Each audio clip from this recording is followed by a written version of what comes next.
Who's ready? Ready? Good evening, everyone. I know, everybody was chit-chatting. We are here tonight for our regular council meeting for September 18th.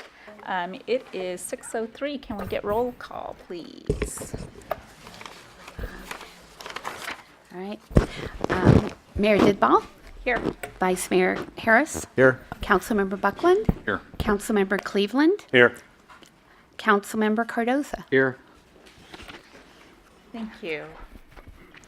Next, we'll have the invocation led by Councilmember Buckland and the Pledge of Allegiance led by Councilmember Cleveland.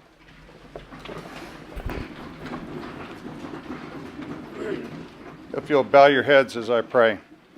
Dear wise and loving Father, we're grateful for your presence in this public meeting. Thank you for this day and the plentiful blessings you provide each of us. Thank you for the ability to be involved in useful work and for the honor of bearing appropriate responsibilities. Tonight, God, we especially pray for Mark Stasiuk's wife, his family, and the Sacramento Sheriff's Department as they grieve the loss of this fine deputy that spent 4.5 years serving the people of Rancho Cordova and other parts of Sacramento. May the time of healing begin as they lay him to rest for this senseless murder. I pray for your guidance in this meeting tonight. Please give an assurance of what would please you and what would benefit those who live and work in Yuba City and the surrounding communities. It's in your most blessed name that I pray. Amen. Amen. Salute. Pledge. I pledge allegiance to the flag of the United States of America and to the republic for which it stands, one nation under God, indivisible, with liberty and justice for all.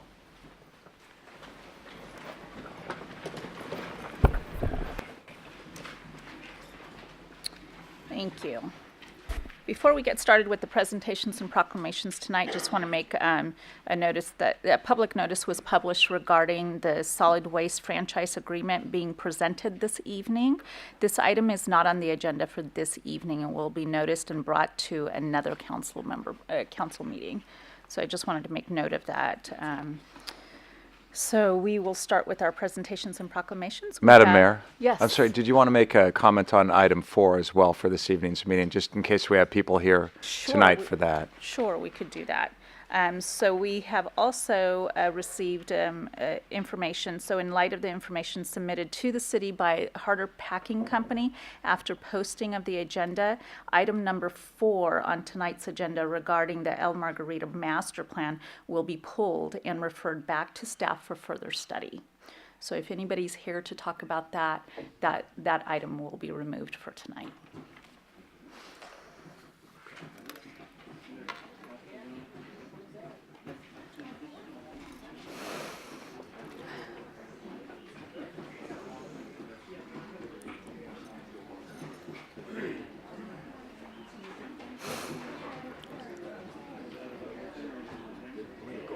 Yes. Well, we got additional information we need to do.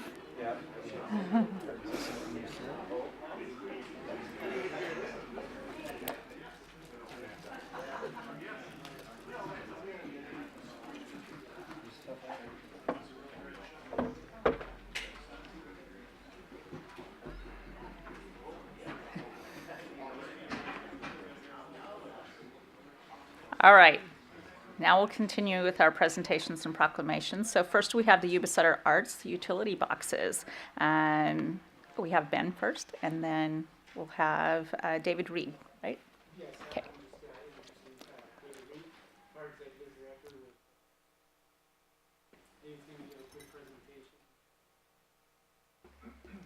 All right, hear me now. Okay, I'd like to start the meeting off tonight by introducing David Reed, the Executive Director with Yuba Center Arts Organization. He's going to give us a quick presentation tonight on some of the recent work that his organization has done in coordination with city staff to enhance some of the traffic control utility boxes around the city and the work that they've done with the city over the last year and a half or so to help bring art to the city. Awesome. Thank you.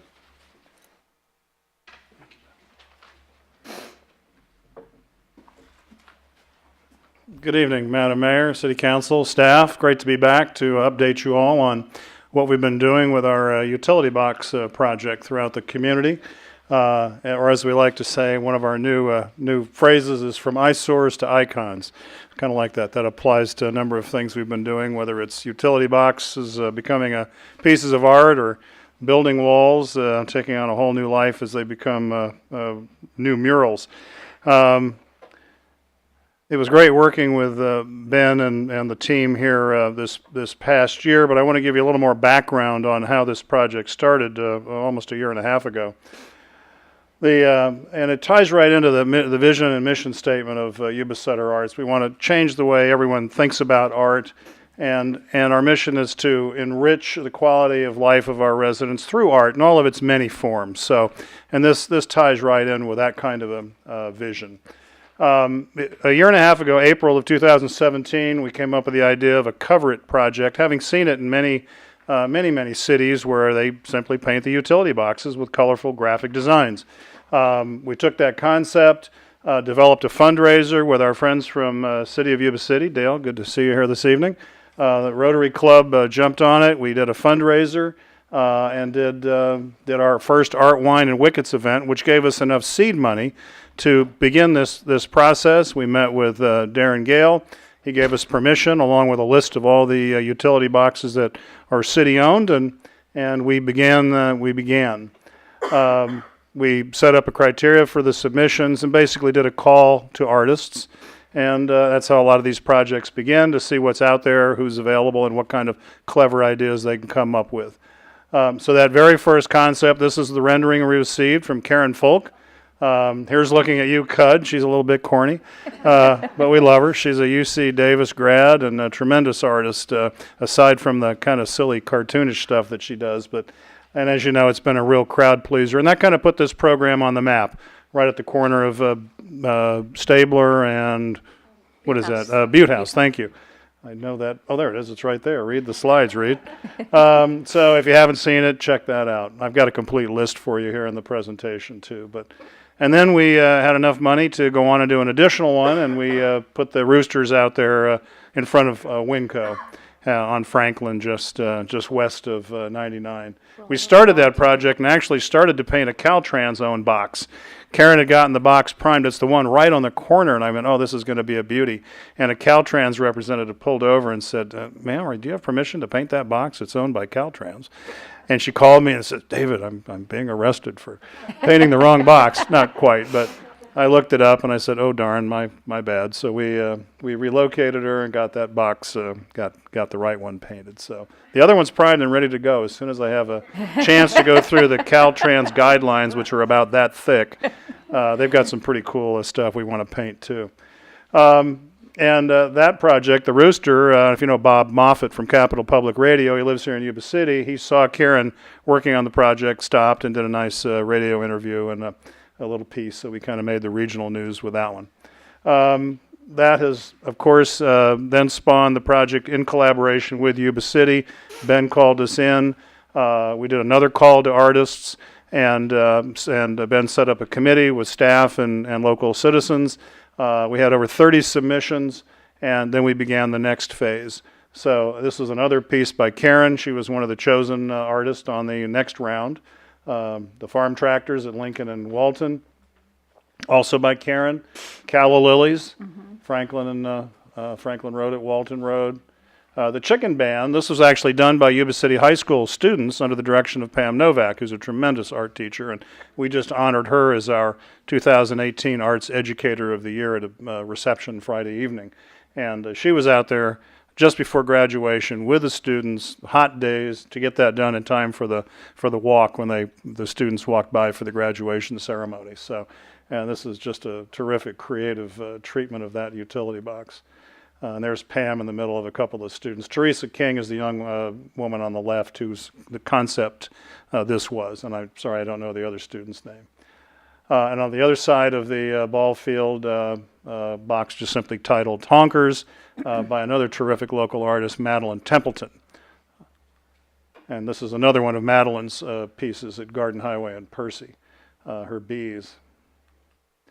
And another Karen, her other cow The concept was chosen for Shanghai Bend and Garden Highway. And then Egrets by Yvonne Roque from my neighborhood out in Plumas Lake. She was chosen to do the one at Live Oak and Queens Avenue. So this is the complete listing. What do we have? 1, 2, 3, 4, 5, 6, 7, 8, 9 now complete. The 7 additional ones funded by Yuba City, plus the 2 that we had begun with.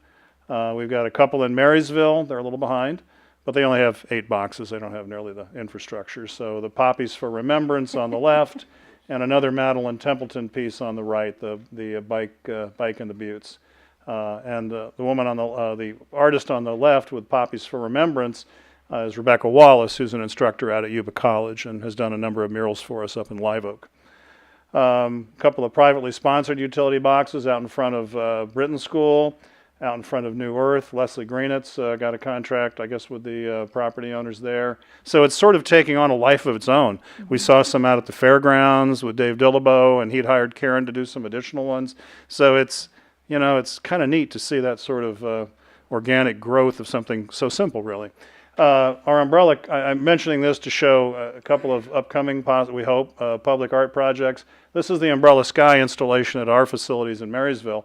City of Marysville wants to do this on D Street next year, at least at the intersections, which will be kind of a fun thing. And then over here, we've got our eye on that water tower, so stay tuned. And a few other pieces of infrastructure. So I think we can do lots of great things in the future. So thanks for having us back in. Appreciate your support.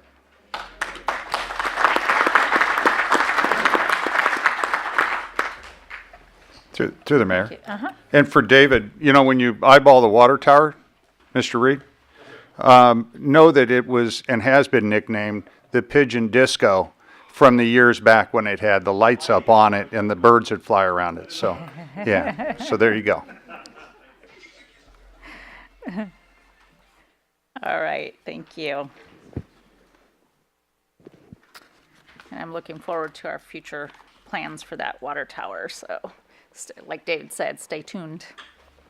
Okay, next we have, we would like to bring up Jackie Rossi and the Sundowner Cafe. So anybody else who wants to come up and join with her?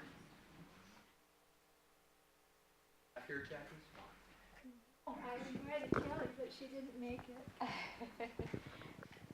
Hi. Hi. Thank you so much. Is this on? Okay, now it is. All right, Jackie, we have this proclamation for you. So I will read a little bit about what's on here. And I'm sorry, I have to hold this out because I wear contacts and I realize that I can't read it like this. Okay. We would like to take this opportunity to recognize Jackie Rossi and the Sundowner Cafe, which is closing after 28 years of business in Yuba City. Owner Jackie Rossi is retiring and moving to Colorado. Right. I have children there. Oh, you're really moving. Yes. A sample reviews of the Sundowner Cafe include a hidden treat for retro dining and affordability. This place is wonderful. The food is generous and great tasting. The seating is comfortable and inviting. The space is small, but the dining experience is large. Thank you. Sourdough pancakes and the biscuits and gravy are the best in town. Thank you. Has a small town atmosphere where everyone knows your name. We always love coming to see the boss lady, Jackie Rossi at Sundowner Cafe. The Sundowner Cafe has provided some of the best pancakes and breakfast to this community for a very long time. Best chicken fried steak anywhere. I love the feeling of being at home when you walk through the doors. The people are great and the food is even better. Thank you. Jackie has also contributed to the community by providing an estimated 60 to 100 servings of her famous biscuits and gravy for the startup meals for the Yuba City, Mexico mission trip every year. Now, therefore, be it resolved that I, Preet Didbal, Mayor of the City of Yuba City, and on behalf of the entire City Council, do hereby congratulate Jackie Rossi on her retirement and recognize her for her commitment and contributions to the Yuba City community and wish her good fortune and best wishes in a well-deserved retirement. Thank you.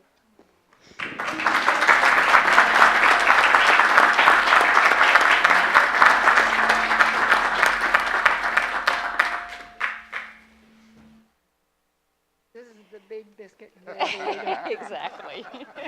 I don't know how I'm not going to get by without biscuits and gravy at least once a month, but we're going to figure it out. And the flowers are from Trish and I and the family. Thank you. We love you. All right. You too. All right. Thank you all.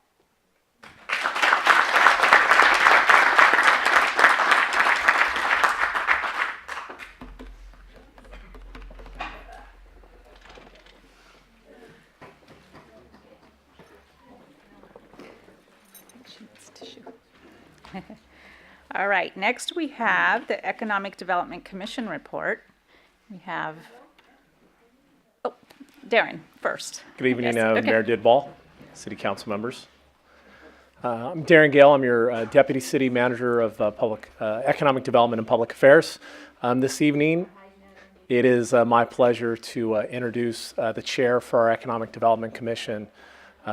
We are extremely blessed to have 5 members, business members of our community that are willing to dedicate their time to our Economic Development Commission and to the city's efforts. So tonight, I'd like to introduce you to Christine Ivory with Blue Diamond Growers, and she will talk a little bit about some of their goals and priorities and introduce you to the rest of our Economic Development Commissioners.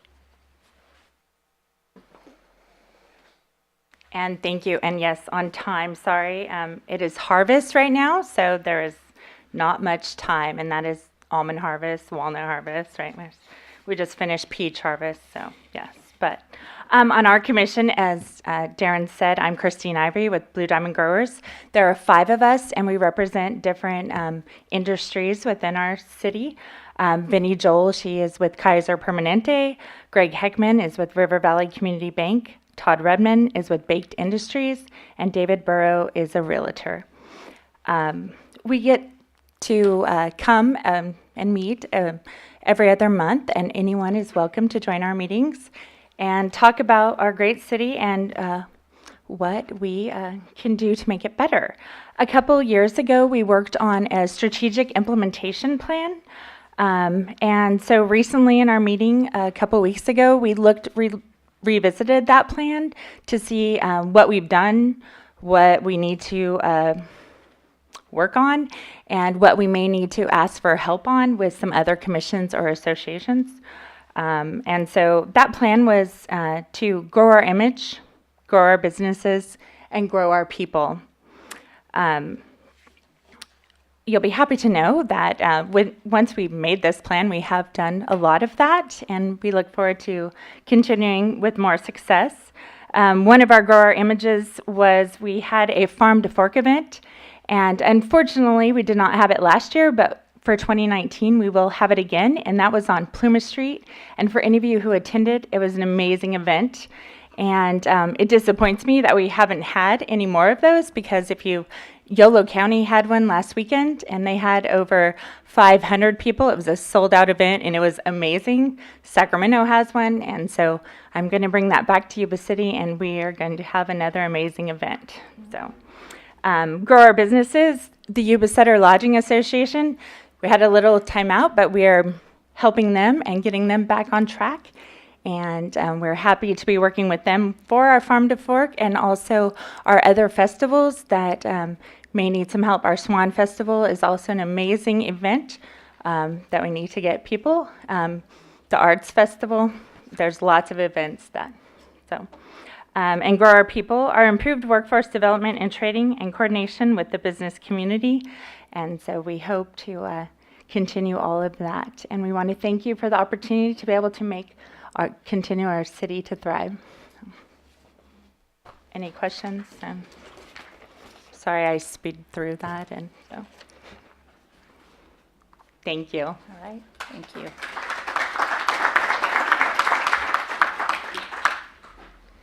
Okay, next we have public safety presentation from Chief Pete Daly.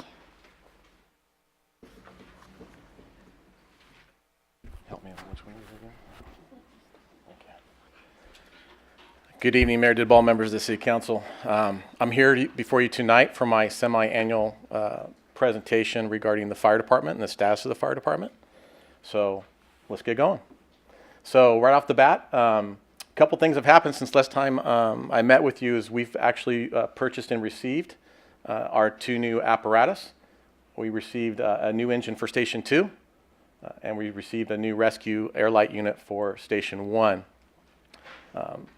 We were very successful. That came through a subcommittee of about 9 people in our department, all the way from the rank of firefighter to battalion chief, to actually put these specifications together for these 2 pieces of apparatus, and did an outstanding job, not only putting the units together, but being very fiscally responsible and getting exactly what we needed. So as of right now, as of this year, we currently have 3 engines that match the one on the right, that are identical, which makes it very easy for us as far as our firefighters knowing where the equipment is, because all the engines are set up exactly the same. And we have a 4th unit that's very similar to this. So 4 out of 5 stations right now are pretty well set as far as new apparatus for quite a long time. The shelf life on these things is about 20 years. So sometimes even a little more than that. We can probably push 25. So about 12 and a half years first out and 12 and a half years in reserve status. You've also seen I brought a couple weeks ago, I brought to council our new hazmat rig. So this is only one of 12 in the state of California. The state of California actually gave us this unit, which is worth about $500,000 to use, equipped it with about $300,000, provided training to our personnel for $250,000, which was about 240 hours of training. And our obligation is that if there's a hazardous materials incident anywhere in the city, we can use that unit anytime we want. And also if there's any type of hazardous materials release where they request us, the state requests us in Northern California, along with Susanville. Susanville is the other hazmat unit that's identical to this here in Northern California. We'll respond with 5 personnel, and it's fully reimbursable 100%, so there's no cost to the city. So it was quite a good deal. So for apparatus, we did very well this year as far as 3 new pieces of equipment that we've added to our fleet. And just on a little side note, let me go back. The rescue on the left, it carries 20 bottles that we can get to at the scene. So at the scene of an incident, we won't have to travel back and forth to replace the air in our breathing apparatus. It actually carries bottles on there for that, and also carries 2 what we call H tanks, which are very large air bottles on the top. They're concealed, you can't see them, they're up top, and it has a booster system on it so that we can actually fill bottles at the scene as well. So this is part of a whole network. So each one of our fire stations has cascade systems to keep our bottles current so they can stay in their district. So we actually make the air at Station 7. I'll show you here in a minute how we do that. Then we keep it, we transport the air into this unit. We can go to any fire station and fill all the cascade systems and also take air to the scene. So it kind of completes a whole circle for us. And it provides very good service, not only just for us, but we've had requests from Sutter County Sheriff to fill their bottles before, Yuba County, Sutter County Fire. There's not one of these units in this area, let's just put it that way, that's mobile, that can provide air.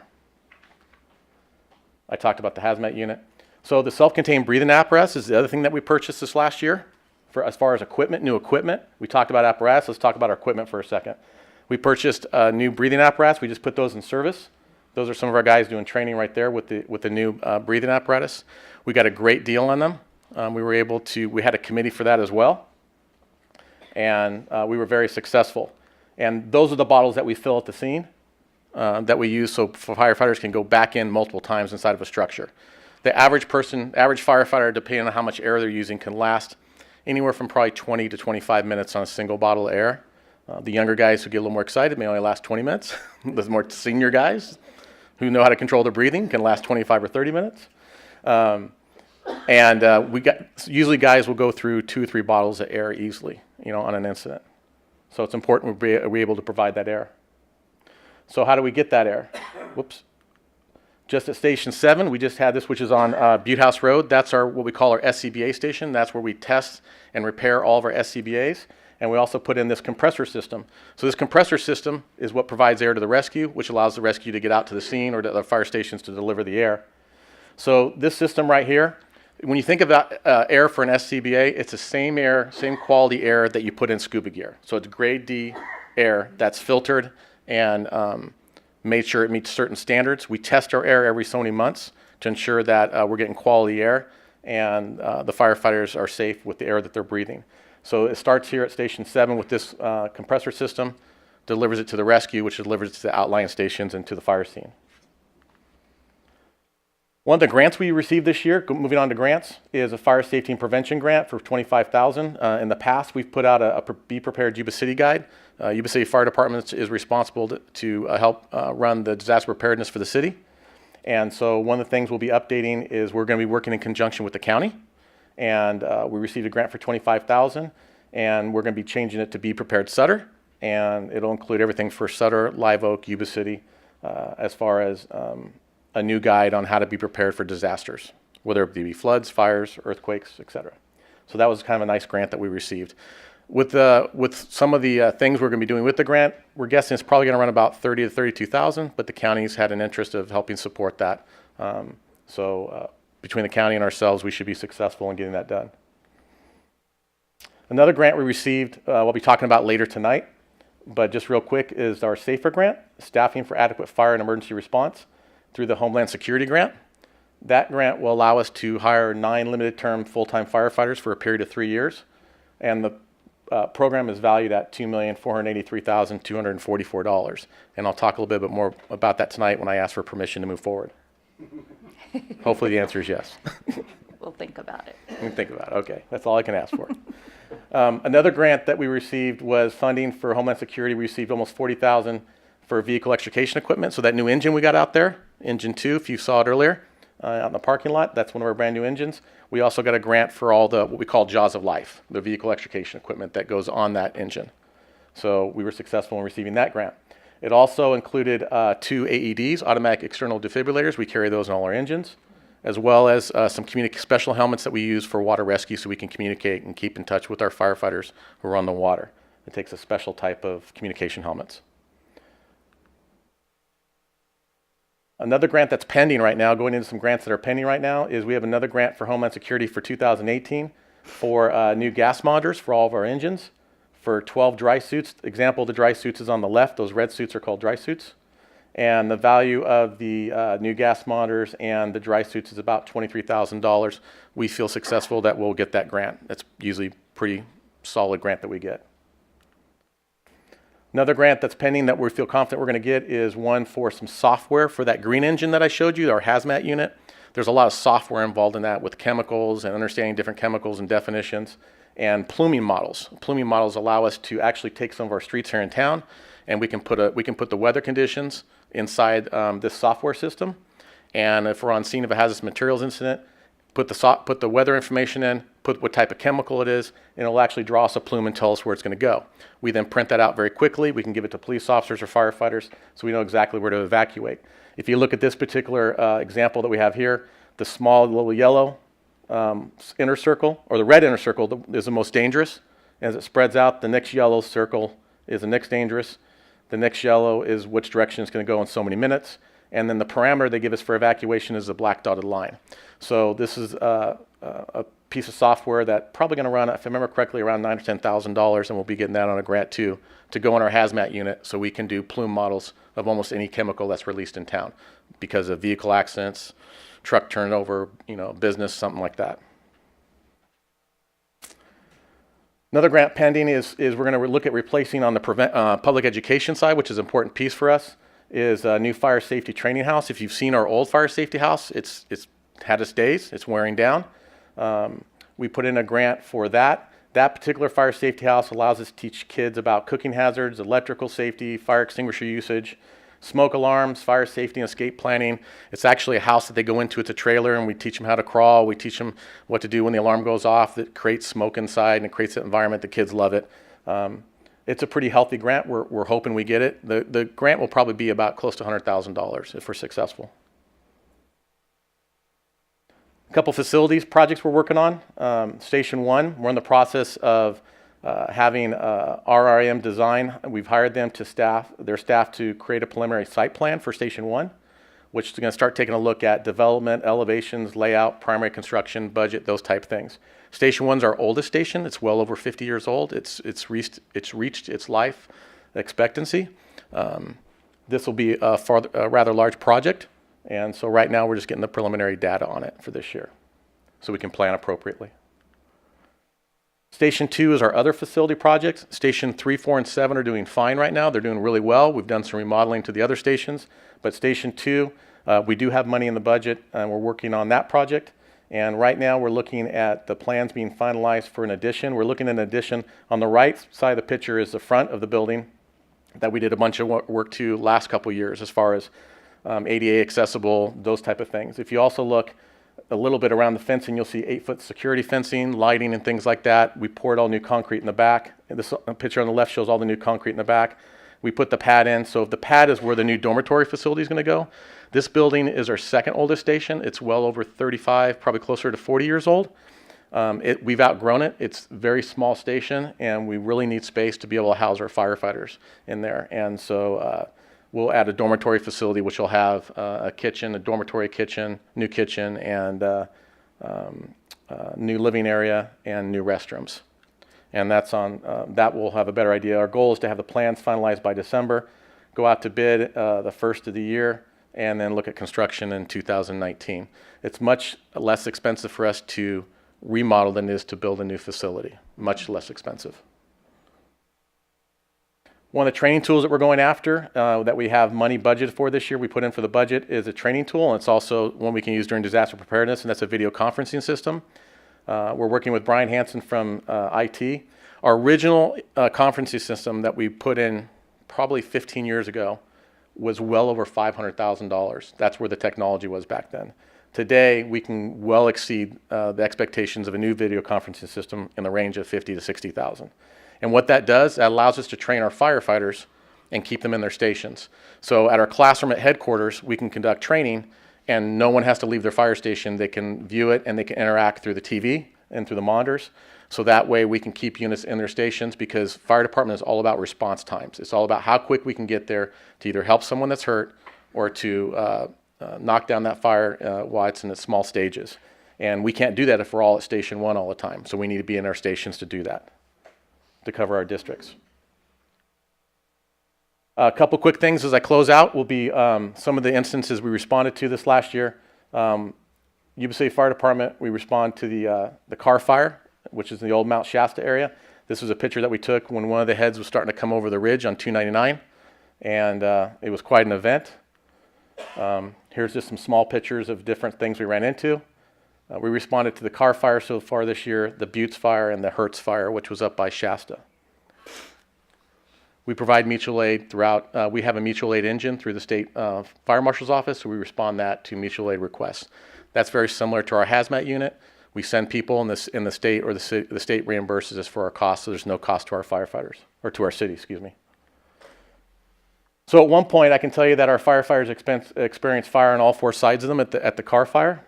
That was the night that it blew up on that Thursday night. I was up there with a strike team of 5 engines, and I can tell you that it was a pretty dynamic couple hours. We had wind shifts every 3 or 4 minutes, and like I said, at one point we had fire on all 4 sides of us, and one of my younger captains came up to me and said, "We have fire on all 4 sides of us." I said, "Yes, I'm aware of that." And he's all, "Well, what are we going to do?" I said, "We're going to stay where we're at, because we're safe right now. So we're going to do our job and protect homes and stay where we're at." And so we did that, and they did a great job, an awesome job. So just kind of, oops, let me back up. I don't know if I can play that or not. Can you hit that? Can you scroll down? There's a play button at the bottom right here. So this is just a little blurb of those green engines are our engines, and this is right before it blew up on us. And literally we had a head from the left side and a head on the right. 322, I don't know why it's stopping, but well, and the engine right in front of you is our city engine from Yuba City, and they were assigned to protect the old museum in Old Shasta. If any of you are aware of that area, and they did a great job. So OAS 293 is our unit. But probably about 10 minutes after this video was taken, it blew over the top of us, and we had fire on all 4 sides. So, but the guys did just an outstanding job. So, but the courthouse was saved, and people were happy.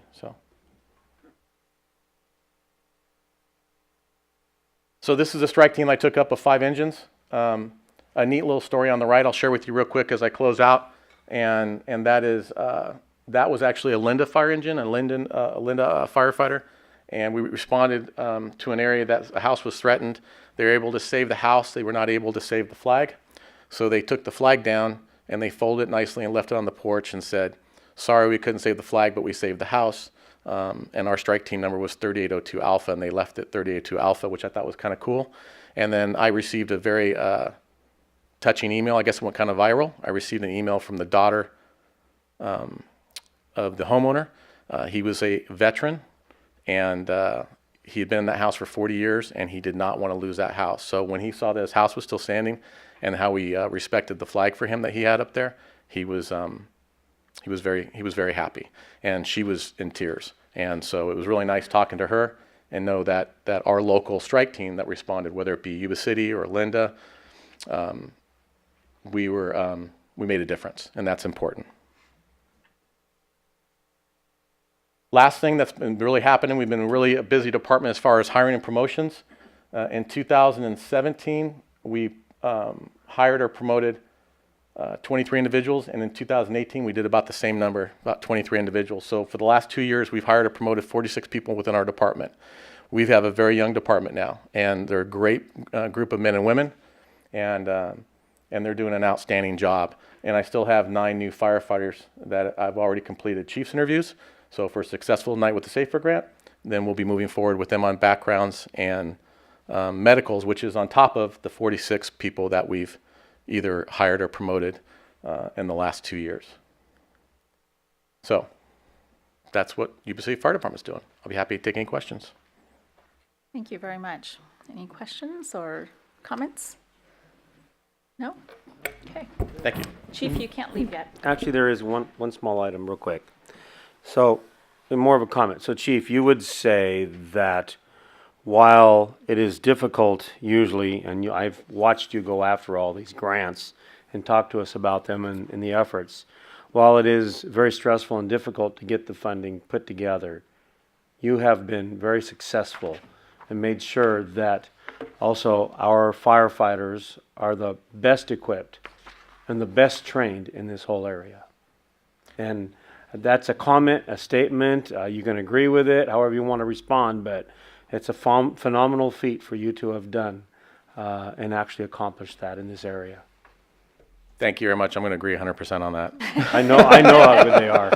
I've watched them in some of their classes and been at their celebrations, and it's just amazing. We have some outstanding people, and I would say probably the average age in our department is probably between 28 and 32 right now, and they're just outstanding people, and they've come in and they're just doing stellar work, just stellar work. Thank you. Any other comments?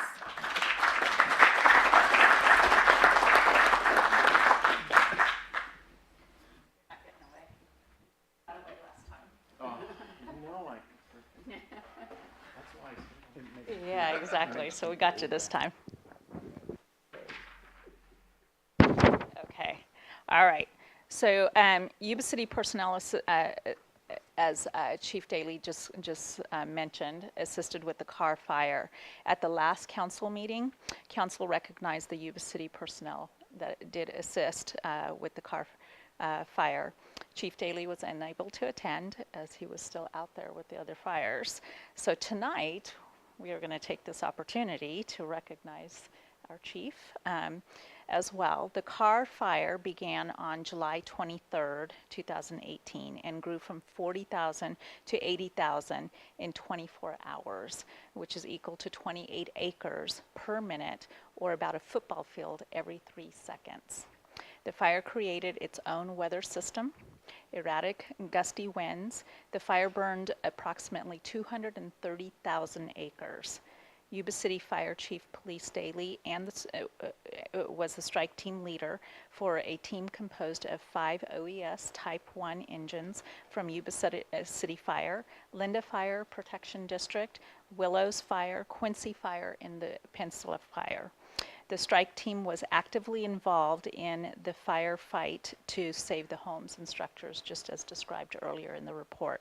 So we're going to now recognize, therefore, it is resolved that I, Preet Didball, Mayor of City of Yuba City, and on behalf of the entire City Council, hereby commend Chief Pete Daly for his leadership, bravery, support, and outstanding dedication to assist the fight against the car fire.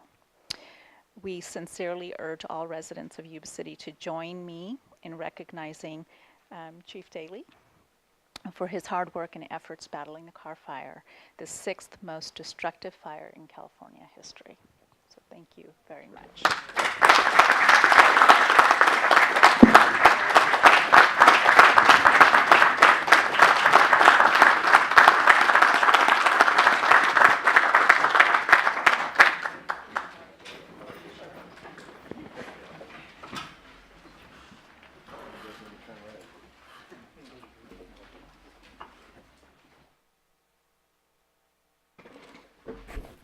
We have good people.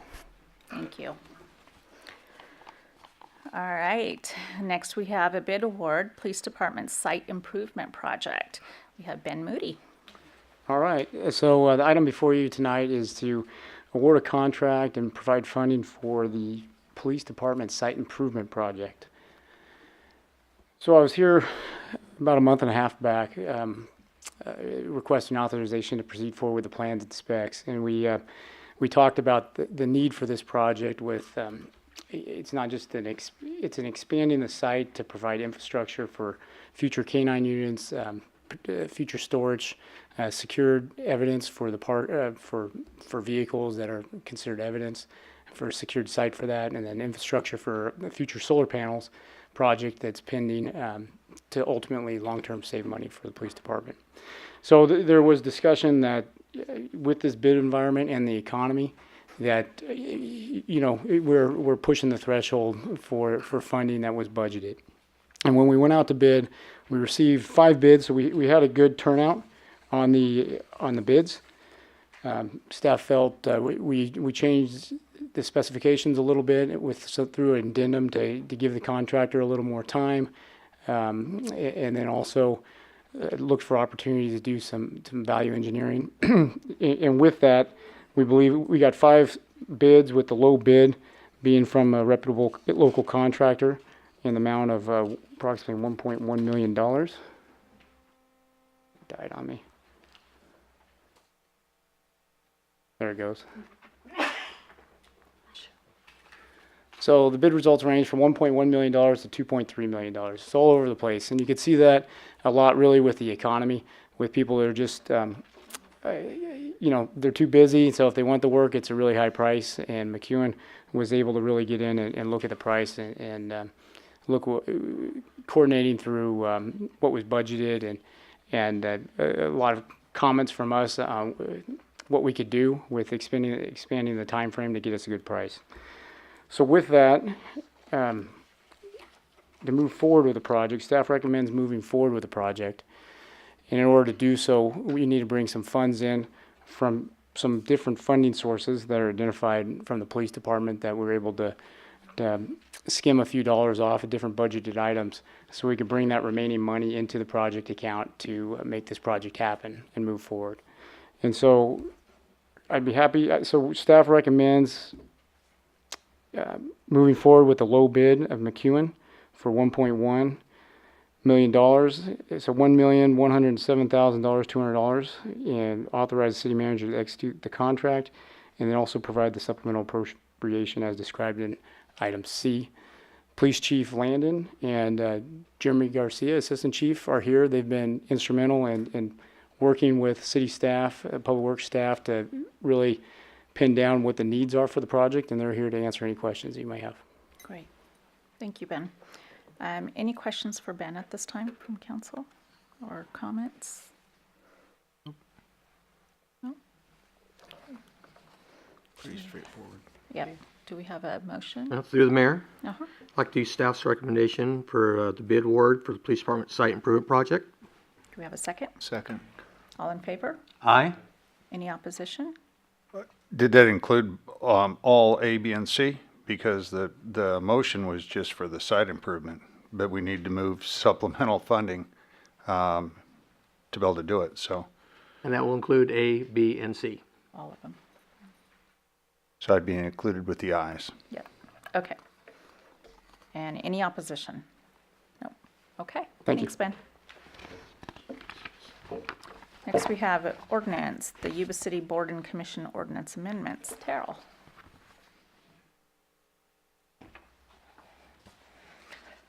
Good evening, Mayor and council members. At your last meeting, 5 ordinances were introduced regarding amendments to your boards and commissions. Before you this evening is the adoption of the ordinances. Some of them are to, 3 of them are to extend the terms of the members of the Planning Commission, Economic Development Commission, Parks and Recreation Commission from December 31st to February 28th of every year. And also we have an amendment to the Senior Commission ordinance adjusting the membership from 7 members to 5 members, and the Youth Commission adjusting the age requirements to high school age students. So tonight's staff's recommendation is to adopt all 5 ordinances and waive the second reading. Thank you. Any questions or comments for Terrell, or a motion or action? Move to approve. Second. All in favor? Aye. Any opposition? There you go. Thank you. Okay, we are in public communications. You are welcome and encouraged to participate in this meeting. Public comment is taken on items listed on the agenda when they are called. Public comment on the items not listed on the agenda will be heard at this time. Comments on controversial items may be limited, and large groups are encouraged to select representatives to express the opinions of the group. So we do have a couple of written requests. I wanted to go back on this one. It does indicate for item 4, but since we pulled that, I wanted to just give the opportunity if Daniel is still here. No? Okay. Then we have Scott Cunin.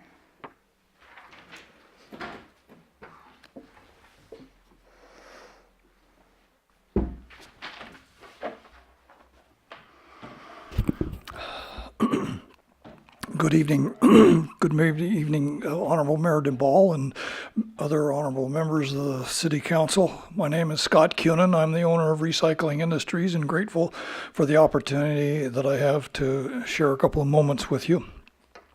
Recycling Industry has been a strong partner in the Yuba City community for over 40 plus years.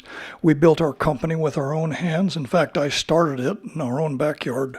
My wife and I have 7 children, and every one of them has worked in the company, especially during the years they went to college and needed extra money. In 2014, Recycling Industries obtained its use permit to process 100 tons per day of mixed solid waste and recyclables. The site was 3 acres in size. However, upon further study, we found that a 4-acre site would mitigate any traffic issues that could have been inherent in a 3-acre site. Last year, Recycling Industries submitted its application to extend its project by a mere 1 acre and add 200 tons per day of processing capacity should it be needed in the future. The application process was reported to take 6, maybe as much as 12 months, depending upon the type of environmental review. Today marks 1 year since Recycling Industries submitted its application, and we haven't even been able to release the findings of the initial study of the CEQA review. Recycling Industries has complied with every single thing that we were asked to do, but for some reason delays in the project continue. When we started the application process, it was anticipated that this application would be heard in the spring of 2018. At this time, we have not received any certainty as to when the project will be heard by the appropriate review board. Further delays cost the city potential revenues and the convenience of the citizens of Yuba City of having somewhere to offload their self-haul trash, which they have not had for over 50 years. All the people we have talked to, over 90% of them are in favor of this transfer station. I would hope that we could turn this lose-lose situation into a win-win situation soon. All you have to do is ask anyone this simple question. If we presently had a transfer station in Yuba City, would you take your self-haul trash to your transfer station here in Yuba City? Or would you still drive all the way to East Marysville to offload the trash? In closing, let me just say this. A few years ago, recycling industry's neighbor, Kingsbury Bearing Company, was granted a permit to build a building twice the size of ours and on double the lot size. The application, approval process, and construction only took approximately 10 months. I would hope that the city could offer similar expediency on this smaller construction project offered by Recycling Industries. Our simple request is that you as a council help us to facilitate this project to get to the public in the time frame as we have requested. Thank you for listening. Thank you, Mr. Coonan. Your comments are noted. All right. Anybody else that would like to speak at this time? I don't have any more written requests, so. No? Okay. Next, we have our consent calendar. All matters listed under the consent calendar are considered to be routine and can be enacted in one motion. There will be no separate discussion on these items prior to the time that council votes on the motion unless members of the city council, staff, or public request that any particular item be discussed or removed from the consent calendar for individual action. I'd like to pull item number 10 for discussion. Okay. Anything else? All right, so how about 9 with the exception of 10, 11 through 15? Do we have action on that? I'll make a motion, to the mayor, I'll make a motion, consent calendar 9, 11, 12, 13, 14, and 15. Second. Okay, all in favor? Aye. Aye. Any opposition? Okay. So we will talk about number 10. Purchase, purchase of this of 670 Brown Avenue for future widening of the Bridge Street. And I don't think it's that the conversation necessarily has to go into the actual purchase of just this house, but the entire scope of the project and where we're at with it. Okay. Well, the purchase of this home signifies the final purchase of privately owned property on the north side of Bridge Street. So this is pretty monumental in terms of the scope of the project. City Council authorized staff to award the design to MHM of Marysville, and the design is approximately 80% complete. We're also going through the CEQA analysis for the project. Right now, we're doing tribal consultation to deal with the cultural resources element of the CEQA documentation, and we anticipate having the initial study mitigated neg deck completed within the next few months. Once that's completed, we would then be able to go out to bid for the project, provided that there's funding in place to actually fund the project. We've applied for several grants. We haven't been successful in receiving the grants, but we've also applied through this latest round to try to fund the shared path on the north side of the roadway. And so if the city does not receive any grants for the project, ultimately staff will be coming before council with options in terms of how to proceed with the project, with the ultimate goal of completing the construction at the same time as the construction is completed on the 5th Street Bridge. So through the mayor. Through some phone calls, I'm just going to go through just a series of questions, and most of these phone calls came in today. Have any of the homes on the north side of Bridge Street between Gray Avenue and Cooper been subjected to the process of eminent domain? No. These are all willing sellers? Yes. On each one of those. So that clears that up for a few members of the public. Second to that, there appears that there will be some surplus properties once the widening project is complete. What is the plan for those surplus properties? There's a couple lots on Brown Avenue that would be remaining, that would be sufficient size for single-family dwellings. And then the large strip of land basically west of Clark Avenue on the north side, staff has discussed different options for that. That would be a great opportunity to perhaps redevelop to where you have, this is our our development services director's idea, where you have a 2-story development with perhaps office or commercial on the first floor, and then you have like loft spaces on the second floor. Those are things that we'll have to analyze going into the future to look at different options. And then going east of Clark Avenue, that's not wide enough to support any type of traditional type project development, and so we'd have to look at, do we expand the park there at Cooper and Bridge Street, or create some type of linear park or landscaping, or the other option would be for council to look to see if the adjacent property owners are interested in some of that excess property to expand their backyards. And then Lloyd Park, which sits just right there, just to the east of Gray Avenue. How much cutback will be done on that park to allow for the right-of-way? I don't have the exact number, just off the top of my head. I would say that you're probably in the range of around 30 feet or so. It's a pretty, if you look at the depth of a single family lot, so somewhere between, 40 to 50 feet in that range. And what that provides is you have that additional travel lane. For westbound direction, you would have a bike lane, curb and gutter, a small planter strip, and then the shared path would be located on the north side of Bridge Street. And then separation between the public right-of-way and that would be held by private parties. What's the intention for type of construction, the separating wall? So in the engineer's estimate, currently we have a block wall. And so as part of the CEQA analysis, we're doing a noise study to determine the height of what some type of barrier needs to be.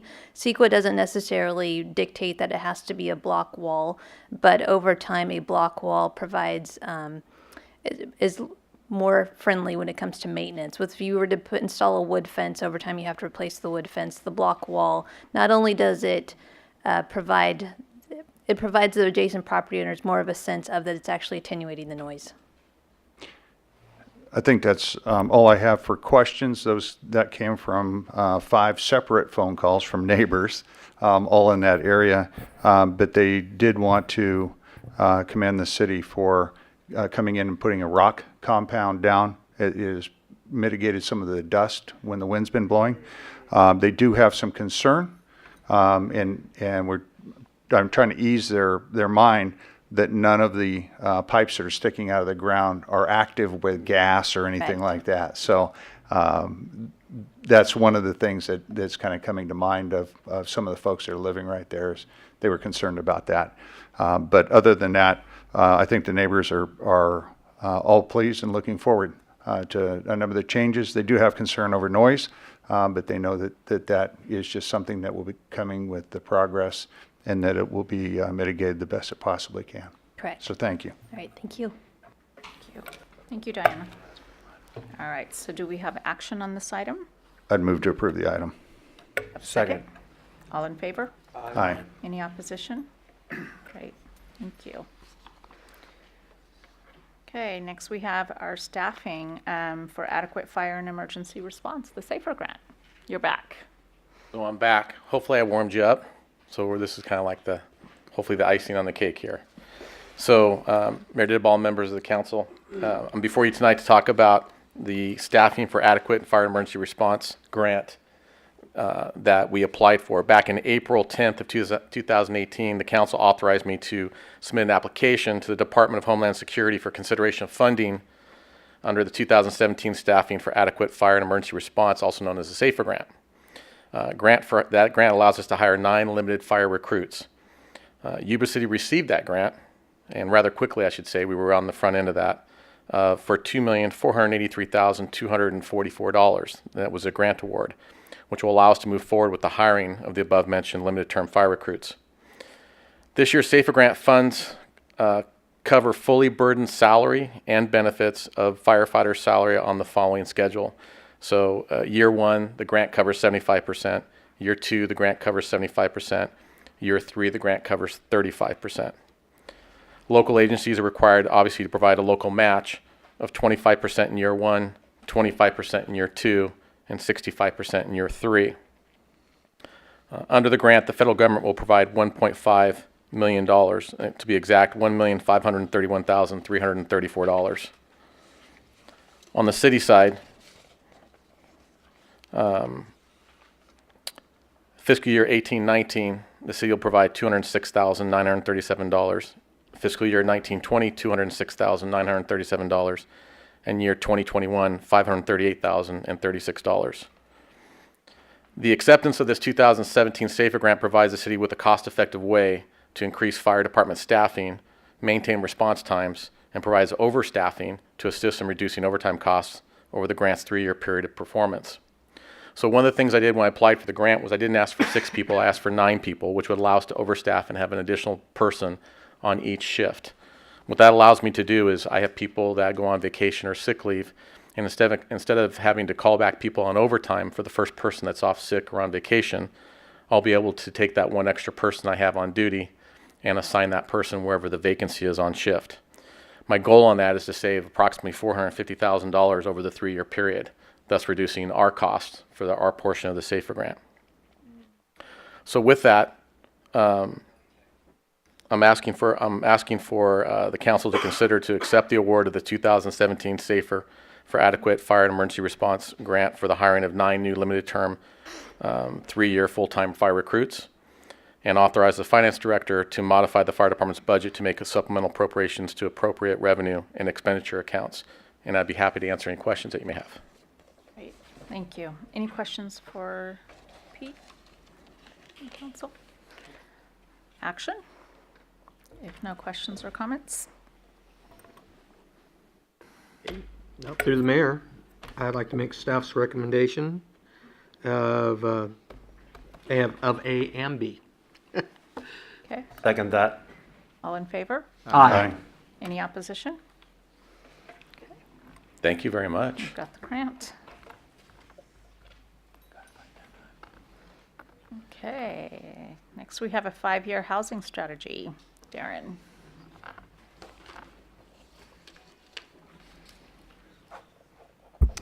Good evening once again, Mayor Didball and council members. Darren Gale, your Deputy City Manager, Economic Growth and Public Affairs.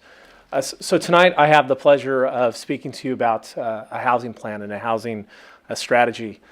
This is an effort that's being led across all departments at the city, and also will include our development partners and home builders. So real briefly, I think that these numbers here give a little bit of a background of where we were and where we are today. In 2004, the city issued 991 single-family residential permits, and in 2017, we issued 38. So there's a lot of questions of, well why? Obviously, the economy has changed. Cities like Roseville, Lincoln, Elk Grove, Sacramento, and many communities in the Sacramento region have continued to build a significant amount of homes each and every year. I want to make sure that that people understand these lots, so these homes that were built, are all what we call pre-recession lots. These lots were entitled pre-recession, and many of the times, and most of the times, there was already significant amount of infrastructure that was already placed on these projects. So curb, gutter, sidewalks sometimes, definitely water and sewer had been installed. A great example are the projects around Yuba City that have been built were all pre-recession lots. We only have one new project, and that's Valencia Estates up on the north side of town, 39 lots that is currently being developed by Interwest. But more than the majority of homes that are being built in the entire Sacramento region are being done by pre-recession lots that were approved before the recession, and many times there were improvements made to that. If there weren't improvements made to it, the property was usually sold for,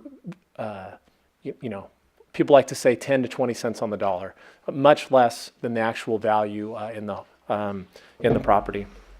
Another issue related to why has the city of Yuba City not seen more development is most of our development, when it does occur, will happen on the west side of our sphere of influence, and there's not the utilities there fully to serve all those projects.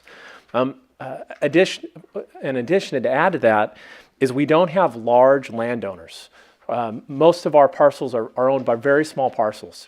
And when I say small parcels, sometimes down 5-10 acres, but let's just say 20 or 30 acres or 40 acres is considered a large parcel. When you go through the Sacramento region, you literally have one landowner or a couple landowners that control hundreds of acres, if not thousands of acres, which makes the issue a little bit more complex. So there are a few large acre landowners. And then one of the new issues that we've learned about from talking with home builders is there used to be a difference in the construction cost for Sacramento and Yuba City. There was a gap change, and obviously a home in Yuba City needs to sell for less than a home in the Sacramento region for people to want to make that extra commute. As a result, the city is moving forward with a residential building guideline, what we call Yuba City's Future Foundations. And I'm going to talk a little bit about that this evening. First, in this plan that we'll bring back to the City Council for approval at a meeting, hopefully in October, these are some of the items that'll be discussed, and then obviously any of the items that the council adds this evening. First, really our regional setting. We're ideally located. We're still a small town atmosphere, but we have a close to 150,000 people that live within 15 miles of the intersection of 99 and 20, and we're still an ag-based community. Very much that, the sundowner type of place. You can go to many of these cities that I've mentioned, they still don't have that small town atmosphere. So it's definitely a place that we know people want to move. We need to make sure that we can get home builders building. Additionally, we're a regional economic hub, commercial and retail, medical, culture, entertainment. This is a map I think that's we've shared often, we've recently updated. That's a significant amount of growth along the Highway 99 and 20 corridor. So this is Highway 99, this is Highway 20. Sorry for the shaky hands. But there's really a significant amount of non-residential development we've seen, and obviously we want to add to that. And we know that more rooftops equals even more retail. So where are some lands available? This is a map of the city, which shows either approved or tentative maps or maps that have been submitted. One that's not on there is the Lincoln East Specific Plan. I'll just kind of point that out. The Lincoln East Specific Plan is this area, which has an approved specific plan. I listed out 7 of the projects that are on here. There's more. But I think these are key ones. Sutter Heritage down on Walton and Smith Avenue. It is owned by the Chohan family locally. It was approved back in 2008. And we'd love to see that project to be developed. And we definitely think it's one of those that we have a chance. We have Harder Estates North, 73 lots within the Harder Specific Plan. We have Tom here representing Harder. So these are just some great projects where some land is available, and we want home builders to know about these parcels. Development impact fees. Within this plan, we're going to state here's what our development impact fees are today. This does not include our infill impact fee, which we've reduced significantly to encourage development within the existing city single lot development. One of the things that we're putting into this plan is that the city's open to all financing tools. We want home builders and developers to understand that the city, we're not pushing them away. We're open arms. We want them to come and present whatever type of financing options they might have that can work for them. Obviously, it still needs to pencil for the developer, but also the city can't lose money doing the project. So one is land secure financing. Some cities aren't extremely excited about that. Obviously, we would love for developers to come in and use that. Currently, we're approved for CFD, which is the Community Facilities District. The city also has what's called the SKIP program, which is a little bit more affordable way of setting up a CFD. Normally for a CFD, you need to have a large area. A SKIP program lets you do it on a smaller size. And then the BOLD program, which we hope to bring back to the council here in October, is similar to SKIP, but it's a brand new program that some of the home builders are using down in Placer County.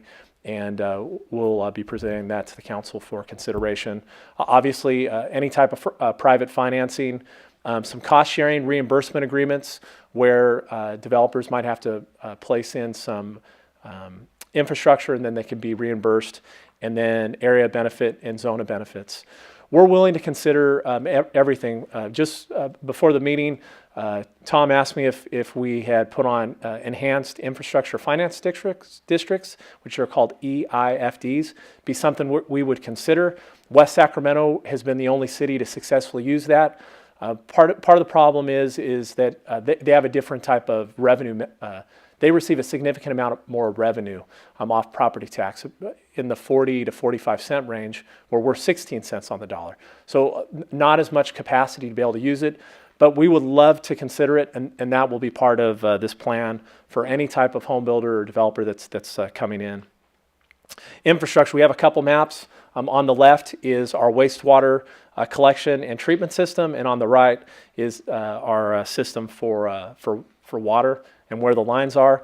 We don't want the builders having to call the city and ask, hey, where's your water lines and where's your sewers lines? Here's a map. Here's where it is. We want to see you in our city, and we're definitely willing to work. So a little bit about an action plan. First, we're going to begin to have quarterly meetings with our local builders and developers. We plan our first one. We'll be sending out an email tomorrow for the first Monday of the month, and then we'll start doing that on a quarterly basis. Myself and your Development Services Director, Arnaldo Rodriguez, have gone down to South Placer County, where many of the home builders are actually located, and started what's called a road show. Just talking a little bit about some of the properties. We are also going to be partnering with First American Title, who represents a lot of the large home builders, to actually throw an event in South Placer County and provide all the information, all the property owner contact information, what's been approved, and what's the timelines. We also want to identify underdeveloped infill properties. Councilmember Buckland, as you talked about on Bridge Street, those are a couple of the parcels. And one of the things that was brought up amongst the group by our Development Services Director is, could we actually create an architectural rendering and building plans for an infill lot? So we know more or less what the lot sizes are throughout that part of the city. We can probably create something like a two-door style home, 3 bedrooms, 2 bath, either an attached or detached garage. And if someone wanted to build on their parcel, we'd say, here you go. Here's a full set of plans that you can come in and use for that parcel, which saves them a significant amount of money. It's just one of the barriers to seeing projects develop. And really we see that on both maybe a property that has not been developed or that underdeveloped parcel, and getting people to come.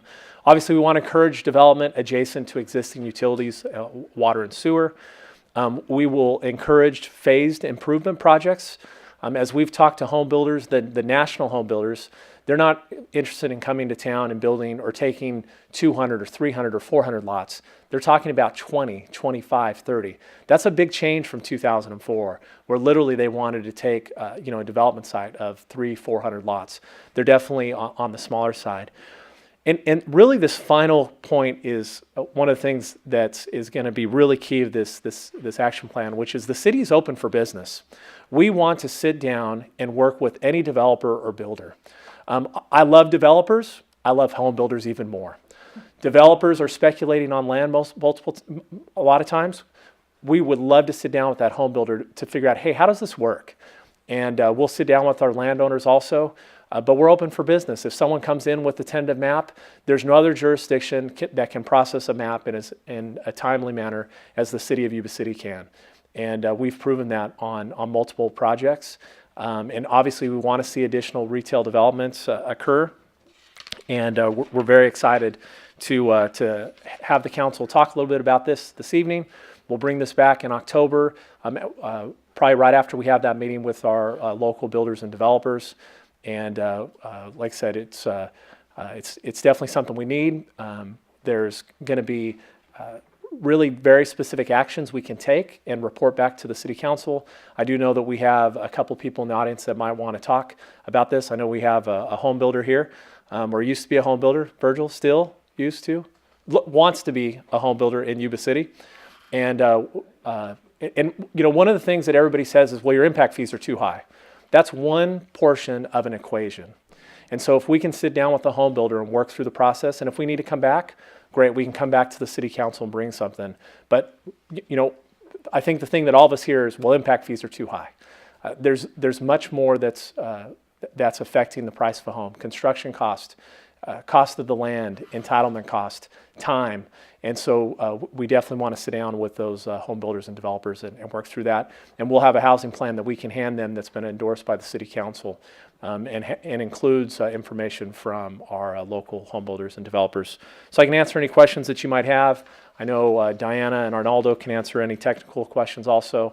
And like I said, there might be a couple of comments from the public on this. Great, thank you, Darren. We'll bring it back to council for any discussion. Good, Mayor. Yes. Derek, can you go back to the slide, the finance, I think it was financing, and a couple things on that. What is the BOLD program? Could you explain that, please? So BOLD is, it's similar to what's called a community facilities district. So basically what it allows a builder to do is make improvements, and instead of having to pay cash up front, they're able to finance it against the property, so the homeowner will pay for it over a 20 or 30-year period of the life of their giving their home. So, as a home builder maybe needs to put in $1 million of sewer improvements. What they can do, they can finance $500,000 of that or the full $1 million, and then that's passed on to the home builder through a land-based financing. BOLD is just they manage the program, just like SKIP. It's I forget exactly what BOLD stands for. But it's just another way of doing a finance district on a home. Many people have what's called Melrose. Similar to that. It's similar to that. BOLD is just the program that it's actually managed around that home builders are using now. Just to clarify, you mentioned that it was passed on to the home builder. Sorry, the homeowner. Okay, all right. And then can you elaborate on area benefit / zone of benefit? I'm not familiar with that. Absolutely. One second.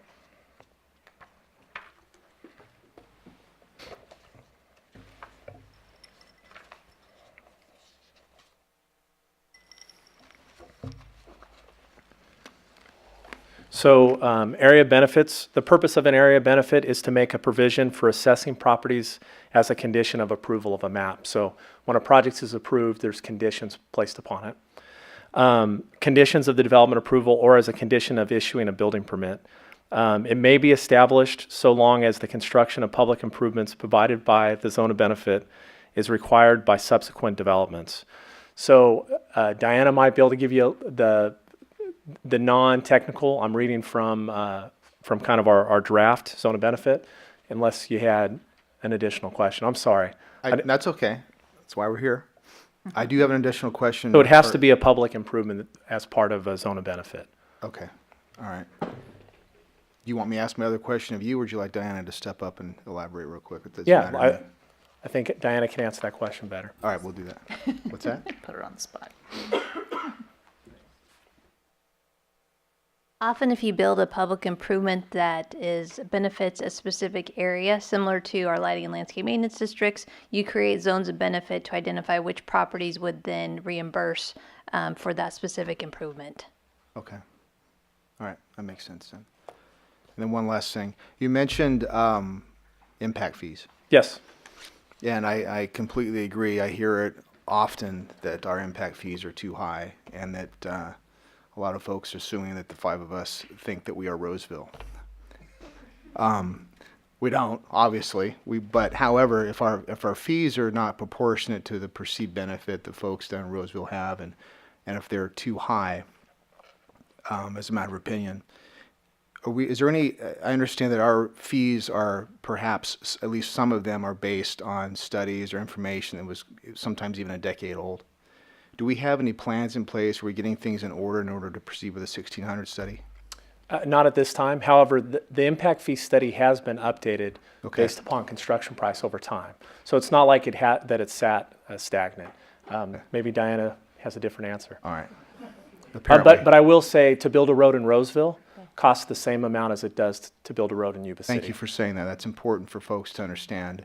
I would like to just have something to where we have a slide here. I'm not going to make you go to it. However, you listed what our impact fees are, at least most of them, I'm assuming. For the folks who get frustrated by that, and I completely understand why they would be, that's what the fees are. But if we had a way to communicate to folks not only what they are, but why they are, I think that would help answer a lot of questions. My opinion. Right, well, we can definitely put that together and show very specifically, 70% of your impact fee is roads and parks. Right. All right. Thank you. All right, so I'm going to amend Darren's response slightly. All right. For water, we are currently finalizing our water master plan update. So through that, we've gone through, established with the improvements necessary to serve future development. We'll then be able to spread that over the developable properties within the sphere of influence to come up with a new connection fee. The connection fee covers the large transmission mains and then also the water treatment plant. As soon as we're done with the water master plan, we're then going to shift gears and update the wastewater master plan. So within the next 18 months, I would also anticipate that we'd have updated connection fees for wastewater as well. All right. Thank you very much, Diana. So let me just clarify, there's two different types of fees. There's connection fees, which are water and sewer. The other ones are called impact fees under a different law. And if you notice, we collect fees for levy. There's a fee for school districts, $2.63 a square foot. There's a Sutter County fee that we collect of almost $4,000. So we put up all of the fees so that everyone knows that. Also, one of the things that I didn't mention, but it's one of the things that we're trying to work with, is impact fees. Some cities require additional improvements of the developer, whereas maybe it's fully funded by impact fees. So it's apples to oranges as you look at a community and how they do projects. And that's one of the things that we're trying to look at, the full cost of a development project, not just one person saying, hey, your impact fees are too high. I think that's a lot where it comes into how we got to that number. It will answer a lot of questions and hopefully alleviate at least some of the frustration that's out there. And full disclosure, I was not working at the city when the impact fees were adopted. I was actually working for home builders, and I sat across the table doing my best to get the fees as low as possible. Sure you did.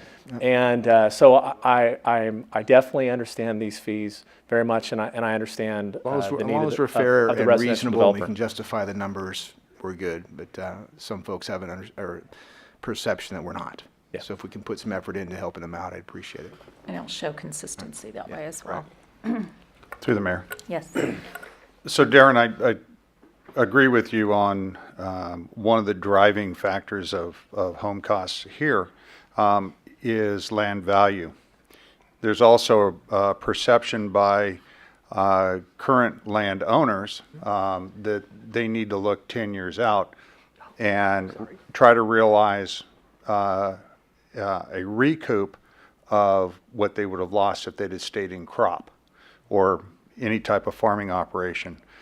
Whereas in talking to individuals in Folsom, where building is pretty robust right now on the outskirts, that land is at best rock strewn, poorly utilized for grazing in the past.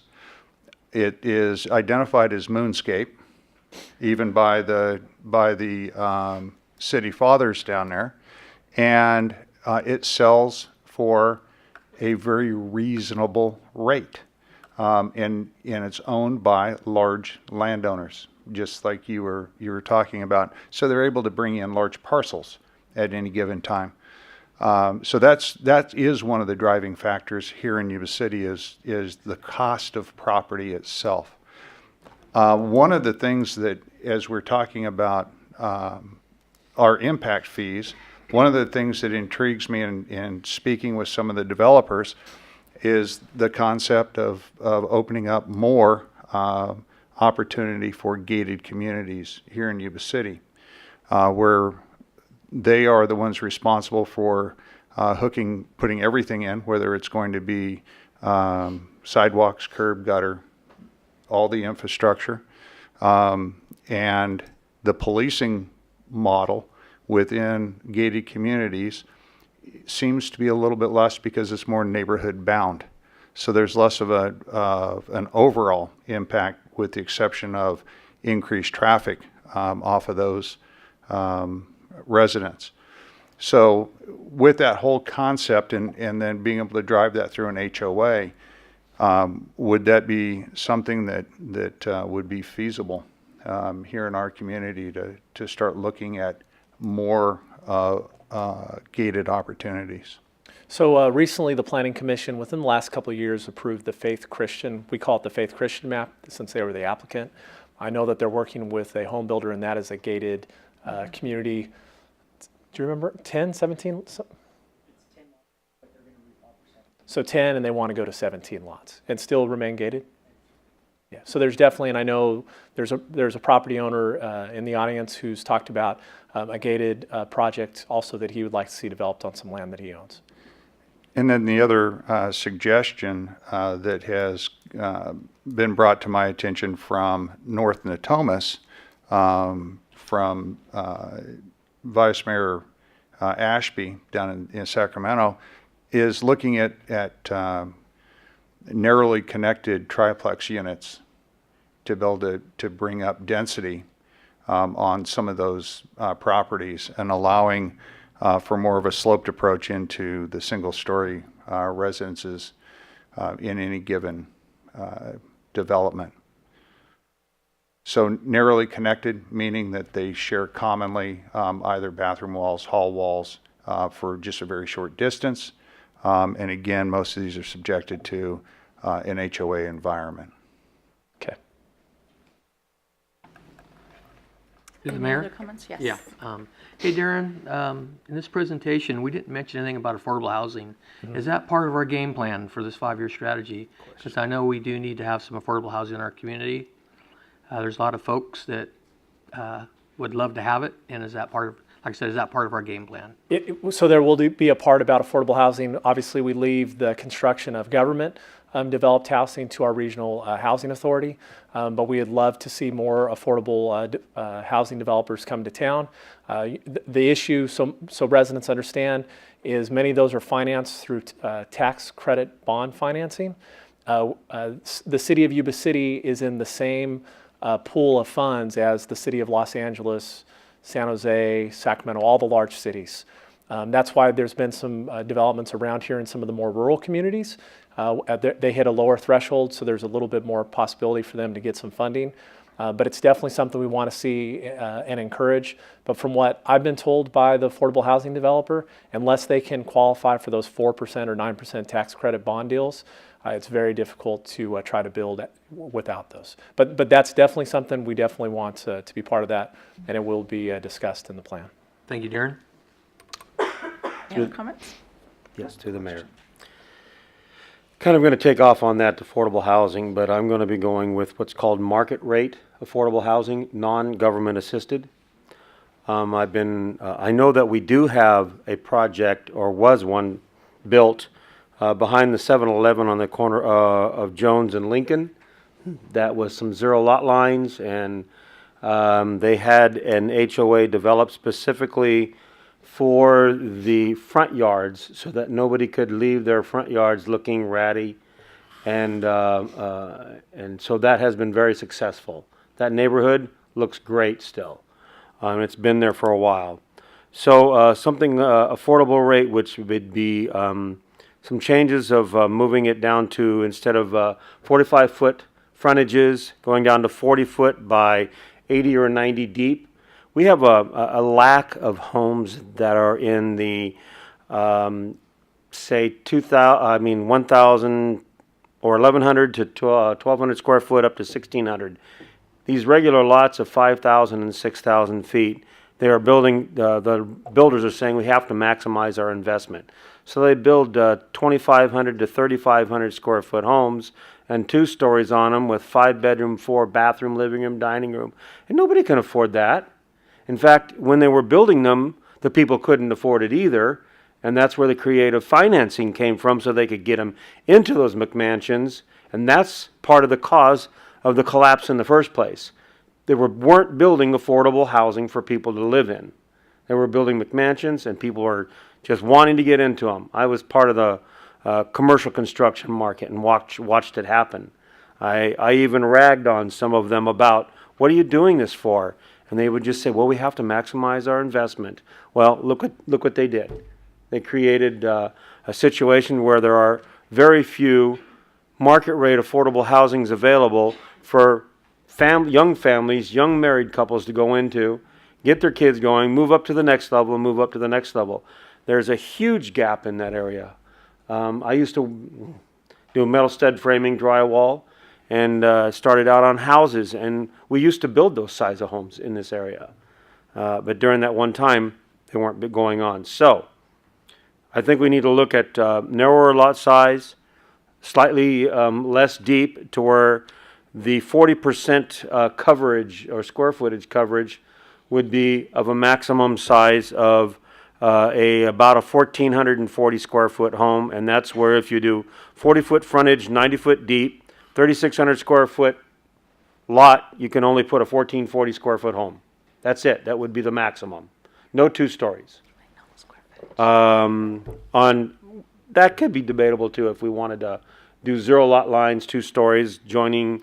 I know I'm getting a little more into the weeds and the construction style, but also where the garages would join to where the one side of the property where it would have the 5 foot in between.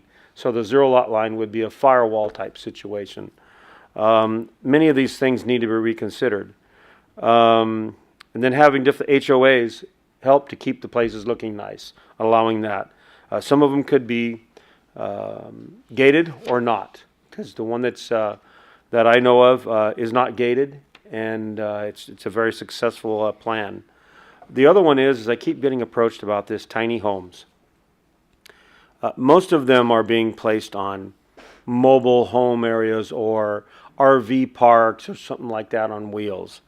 Well, there's a lot of singles, people that are married, don't plan to have kids, seniors wanting to size down to where they can afford to have some place where they have a place to live and then they can travel and it's small, they come back to. There's a lot of them that do that. And the idea of actually creating a tiny home, I guess, park, which would have the same amenities as a normal complex. It most likely would be gated because of the style, but to have it to where they own the land, they own the tiny home, and they also pay into an HOA that takes care of the infrastructure. But it would be a home ownership. And to stop, one of the things I wouldn't agree with, if this does go forward, they're not for renting, they're for home ownership. And that would have to be something that would be done through the HOA, not through our restrictions. But I'm not sure how that would be. Because you can put a tiny home on a 30 wide foot frontage, 10 foot setback, 70 feet deep, and you can get, let's see, at 40% coverage, 840 square feet, and at 45% coverage, 945 square feet. That's big enough for a nice 2-bedroom, 2-bathroom, large living. I mean, that's a huge amount of room for a 2-bedroom. And then that's just, I would really like to look into the tiny homes to be added into it. And that's, I keep getting asked that question. I know there's also a need for the larger lots, especially down towards Sacramento area, end of Yuba City, where people would be commuting, because there's still an interest to commute back and forth on nice homes. And that's another item that's been talked to me about in the last 6 months. So I think we're on the cusp, the edge of actually breaking loose on actually getting some quality development starting. Like you said, though, it's going to be the 20, 40, 50 home developments, not the 200, 300, 400 like we had in the past. That's just kind of some ideas, and having come out of the industry, I understand what they're talking about. Thank you. So just to kind of wrap some of the discussion I've heard is I think it's a diversity of product across the board. Yes. Okay. And through the mayor. You put those in a couple of words there. And one of the things that you may want to look at, and especially as Councilmember Cleveland is talking about tiny homes and things like that, is the state's position through AB 2162 that really requires that we not take any, we have to open up the options for supportive housing in the state of California. So That bill has moved through, and I think it right now is waiting for the governor's signature. So I believe it's going to make it through. Okay. Any other ideas, concepts? You got all that, Darren? I did. I got great notes. Okay.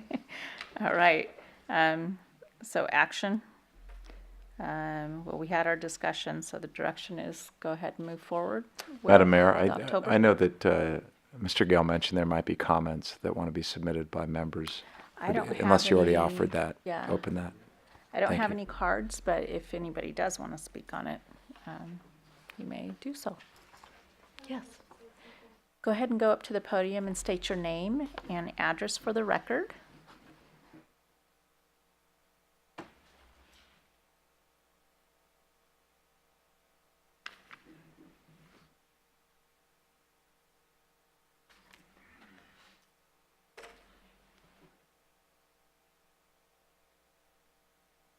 Good evening. My name is Dorothy Figueroa. I live at 988 Bogue Road. Some of you may know me. I live on a very busy street, Bogue Road, where 35 is not the speed limit, 65, 75 miles is. I know that we're getting ready to have houses built in back of us on beautiful farming land that houses not only the best peaches, walnuts, and other things, but some beautiful species of red-tailed hawks, rabbits, beautiful birds. My question is, are you going to, as much as you honor the person who's going to be building, are you going to meet with all the people who live around us? That the building is going to be taking control of them pretty soon, and the rat race and the craziness. Are we going to be as important as those single-family dwellings, two-story mansions, 8 houses on an acre? All their fees that come with it. Are we going to be remembered? Are you going to take a chance? Are you going to stop and look at us?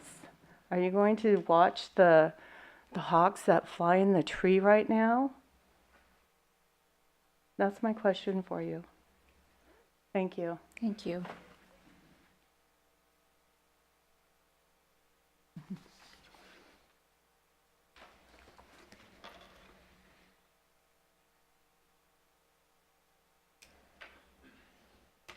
So I believe in my presentation on the next item, I'll talk a little bit about the project I didn't get her last name, Dorothy.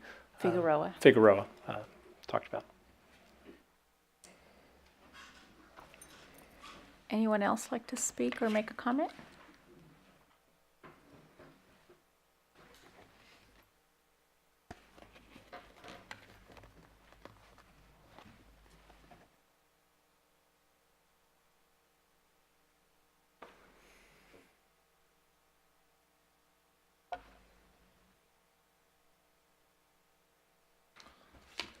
My name is Thomas Tucker, Harder Packing Company, 1321 Harder Parkway, Yuba City. I just want to add to Darren's list of developments up there. I noticed that Harder Estates North was on it. There was another 74 homes that we have on Harder Estates South. So that's 150 homes readily available to be developed. In addition to that, we have oversized sewer to not only our needs and our developmental needs, but we've put massive amount of infrastructure in there to help service Terra Buena. We've been sitting on our investment numbers, huge. Last time I counted was $2.8 million in funds that we can't capitalize on. And we've been waiting 15 years. So we'd like to, doesn't include our acquisition cost, our holding cost, our taxes, our insurance, but I'm bumping up to over $10 million in holding cost, in acquisition cost. I want to develop, so I would look forward to anything that makes our property developable. I'd like to thank you for your time. Thank you, Tom.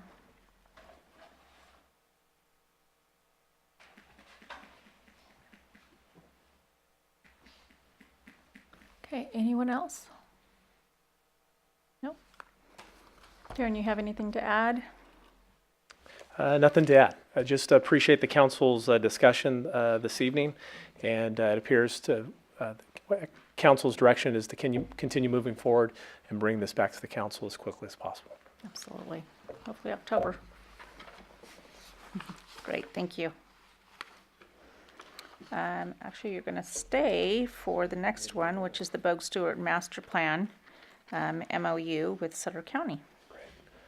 So this evening, it's my pleasure to talk about a MOU, a Memorandum of Understanding between the city and the county. Last Tuesday evening, this item was considered by the Board of Supervisors and was approved by the Board of Supervisors on a 4-1 vote.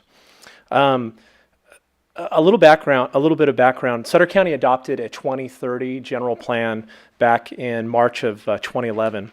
As part of that general plan, and actually there was a joint meeting between the city and the county where they discussed what was called the possible future sphere of influence, both south of Yuba City and then also around Live Oak. And as the county adopted their general plan, they had a few general plan policies or land use policies that were discussed. And one of them was if there was ever a consideration to expand into outside the existing sphere of influence, an MOU was required to be entered into between the city and the county. After the county's general plan was adopted back in, I think it was 2014, we actually had a property owner approach the city and state that they wanted to do a development south of Bogue Road. Property owners are the farmers that are there that own the former what's commonly referred to as Newcomb Ranch, and the project is called the Bogue Stewart Master Plan. At that time, we told the property owner that they would actually need to have a public meeting. So a public meeting was held, and all property owners south of Bogue Road within the possible future sphere of influence were contacted. What were the boundaries? The boundaries were what's here in yellow, but it went all the way down to Berry Road. At that community meeting, so this is Highway 99, this is Walton, and this is Stewart. At that community meeting, the area south of Stewart has a significant amount of residential development, ranchettes, as they called themselves. And these residents were pretty emphatic about, hey, we're not really interested in seeing the city's sphere of influence travel south of Stewart Road. So that was the first meeting that was held related to any type of development of this project. It was not required, but we required the developer. This was a number of years ago. This process has taken a significant amount of time to move forward. Approximately 18 months ago, we sent a draft MOU to the county, and it's taken us this long to actually get to the point to where there's an MOU before you. That MOU has a variety of issues. They go over a number of Sutter County general plan policies. It's policy 5.4, 5.5, 5.9, and 5.10. One of them would require the city to actually submit an application to amend their general plan. Currently, it states that the sphere of influence should not expand until there's substantial build-out of the existing sphere of influence. For a variety of reasons, that's not possible. And this project would help see development move to the west. And so this expansion of the sphere of influence would actually be beneficial to seeing the rest of the project, the rest of the city's existing sphere of influence develop. Doug Libby at the county mentioned that in his presentation and talked about being supportive of this project moving forward. As relates to the MOU, we will also need to either expand our existing tax sharing agreement or enter into a new tax sharing agreement with Sutter County to provide a tax sharing agreement for this new area outside of our existing sphere of influence. It also talks about how the county does not support what's called unincorporated islands. We have met with the LAFCO executive director, and he has said if this project was to move forward, that it would not create an island. He did not get into any specifics, but he said, as long as you're not closing off the area where the existing city ends and where an existing city might start, that he did not see it as being an island. That being said, this project is just the sphere of influence. Once the sphere of influence was approved, then a developer could come forward and go forward with an actual annexation process into the city. LAFCO is the one that makes the determination on what is an island or what is not an island. The City Council sits on that along with the Board of Supervisors, City of Live Oak, special districts, and a public member. And they're the ones who will make the determination if it's an island or not. I know residents have stated it's already an island. According to the LAFCO executive director in our meetings with him, he said it's currently not, and that a good portion of this project could move forward without it creating an island, and so that he could see this development move forward. As it relates to other public outreach, as Mrs. Figueroa had mentioned, we actually did have one scoping meeting as related to the environmental document for this project. That was the second community meeting. I don't know if you were able to attend that, Ms. Figueroa. And then, of course, we'll have other meetings as this project moves forward. Obviously, one of the things that we hear anytime there's development behind a home that's had trees behind it, it's a significant change. But we definitely take into consideration residents' comments throughout the process and try to make sure that the project is compatible for what the city, for current and future city residents. But I can tell you, anyone who has an orchard currently in their backyard that there could be residential homes, that there is a significant difference. And the property owners here are looking to, behind Mrs. Figueroa, I believe, to put it into residential homes. Again, there will be multiple public meetings where this will be considered for property owners to express their comments. Also, the environmental document will go out for public comment, and residents will be notified. So tonight, we'd ask that you adopt the MOU between the city and the county, which will move forward the next step of the Bogue-Stewart Master Plan area. Okay. Bring it back to council for any questions of Darren at this time or comments. No. Not really a question. I know the look in Darren's face sometimes when he was talking and kind of towards me is, I was actually county supervisor at the time. This was actually all, the general plan was completely revamped at the county. Policies, actions, everything. It hadn't been done in so long. They were trying to figure out how old some of them were, the policies, and some of them they couldn't hardly figure out. The dates were so old. And so we did that and tried to make it something that would make sure that things would be compatible. If the county ever developed inside of there, they would be compatible with whatever the city would be able to do there. That would just, the cooperation we try to do between city and county is actually sometimes difficult because of rural and urban types of uses or visions and goals. But in this area, we had determined that whatever the city, perhaps maybe in the future, would want to do there would be something we would consider. So your perhaps maybe did actually come from our meetings. And it was actually a little more complicated saying it was weird, but it was the only way we could do it. But with that, I would like to recommend that we adopt a memorandum of understanding between Whoops. Hold on. Oh, I'm sorry, there's somebody we have else. Some public comments as well. Oh, there are public I have comments? some, yeah. Okay. So I just, And any I'll other wait. comments, questions from council? Okay.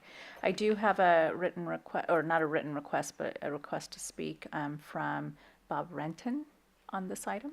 Yes, I would like to retract my request. Okay. And thank you very much for the opportunity.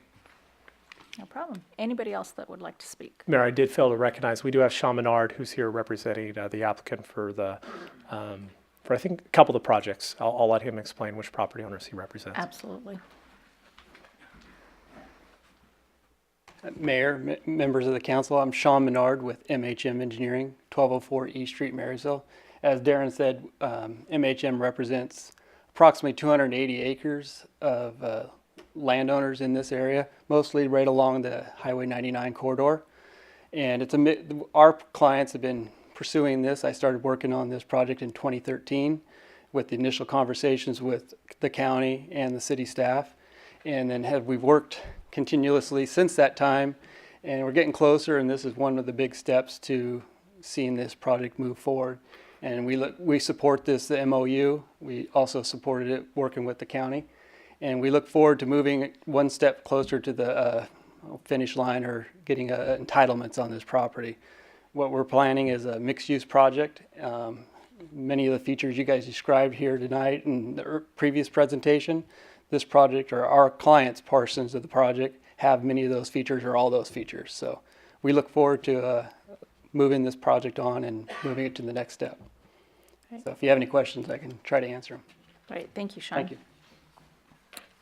Okay, anyone else who would like to speak? No? Okay, back to council for any comments, questions, or action. I want to apologize for jumping the gun on that. But it's great to see this happening going through the proper process, which is unfortunately long and arduous. You have to go through many different agencies and processes to get there, and LAFCO is one of them. Local area government formation, I can't remember, I'm always forgetting which order the words go in. But I'm pleased that it is getting to this point. So I'd like to move to adopt a memorandum of understanding between the City of Yuba City and Sutter County regarding the expansion of Yuba City's sphere of influence for the Bogue Stewart Master Plan area.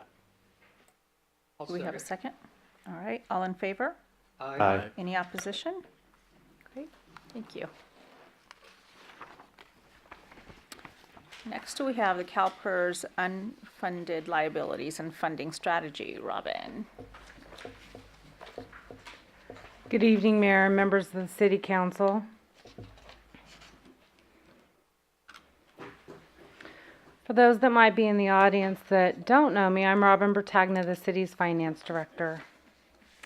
Tonight, I'd like to review the city's CalPERS unfunded liabilities and discuss a funding strategy to address them. First, I'll provide an overview update of the most recent actuarial reports received by the city. Next, I'll show you the projected future citywide contributions CalPERS anticipates that we will be making on behalf of our employees. And then I'll talk about actions we've taken to date to address rising CalPERS costs and discuss both short-term and long-term actions that have been evaluated.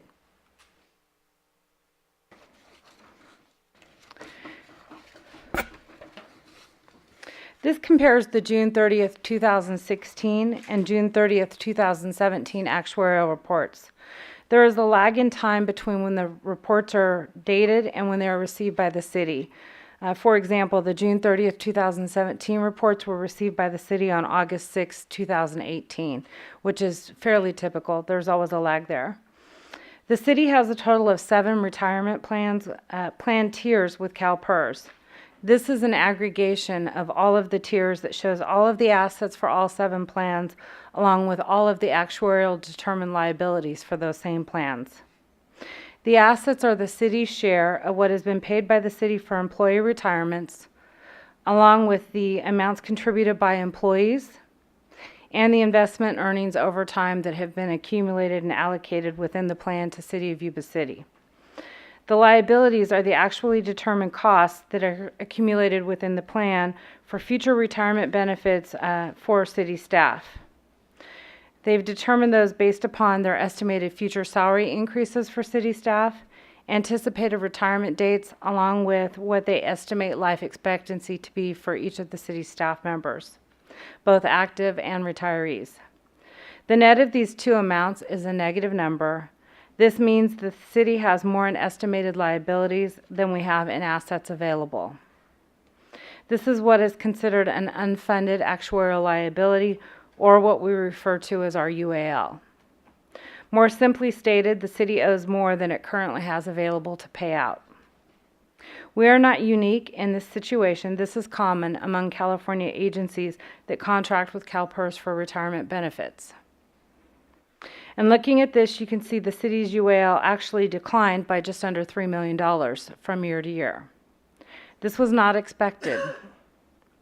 Due to the changes in CalPERS assumption and the lowering of the discount rate, city staff actually expected this amount to increase, not decline.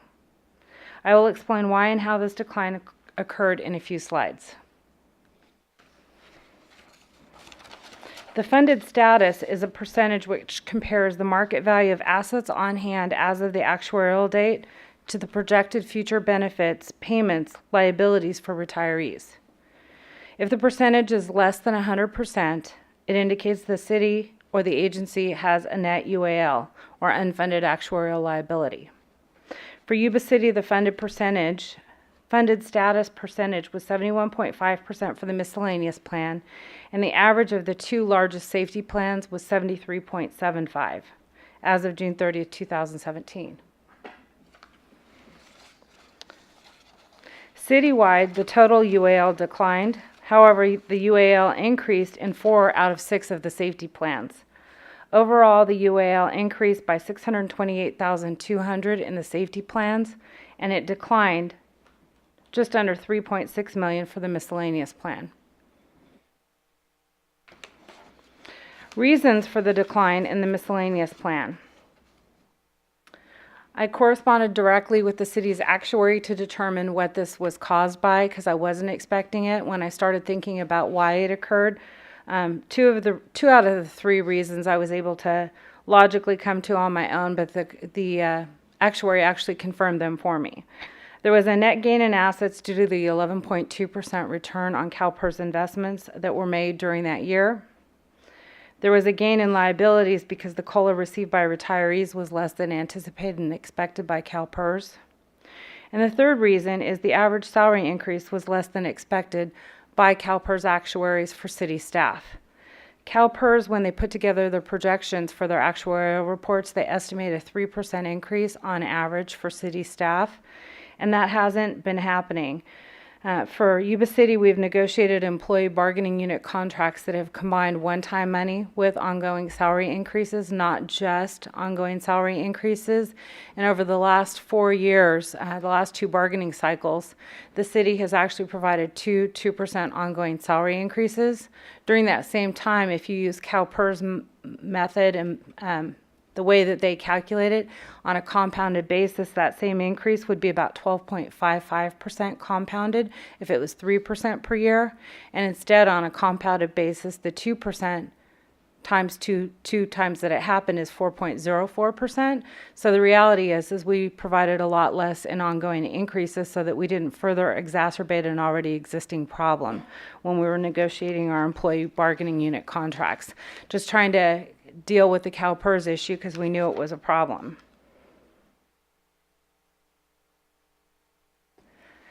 This shows you the comparison of projected retirement cost increases by actuarial year. And what it shows is the red line was the 2014 actuarial reports.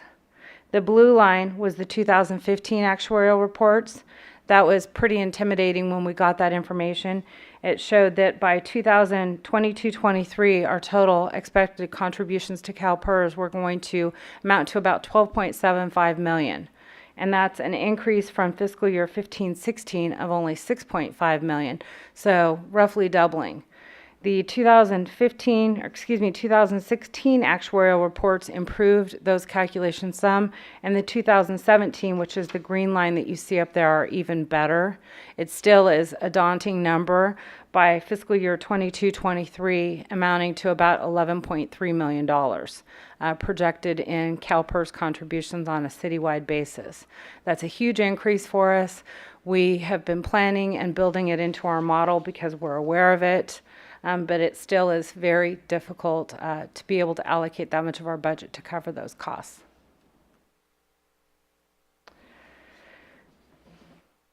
The June 30th, 2017 actuarial reports that we just received set the rates and the contributions for the city for our budget year, fiscal year 1920. So it gives us time to plan and figure out how we're going to prioritize building those into our budget. That said, CalPERS charges us interest on the unfunded liabilities. The interest on our unfunded liability amounts to about $5.1 million. Our contribution towards the UAL is about $5.3 million, meaning that we're paying down about $200,000 of the principal. The concern there is the interest charge keeps adding up year over year if you don't whittle down the principal. And it's almost like a loan where you're making interest-only payments and paying very little towards the principal. Next, I'd like to discuss what we've done to address the situation, because we have been proactive in trying to take care of these obligations and address them. To date, in June 2016, City Council had the foresight to establish a pension stabilization trust fund. Currently, the balance is just under $2.5 million. The city has prepaid our annual UAL costs for the past 4 years, saving an estimated $300,000 to date. Employees now pay the employee's share of PERS. This saves the city $2 million annually, and this wasn't negotiated in exchange for a raise, which would have further exacerbated our problems paying PERS on the increase in salary to employees. PERS impacts are always considered when negotiating with employee bargaining units. As already discussed in the past 2 contract cycles, that we've included one-time money payments in conjunction with ongoing raises to further not compound our problem. Short-term actions, the city has evaluated potential options to paying more to CalPERS in order to reduce the UAL.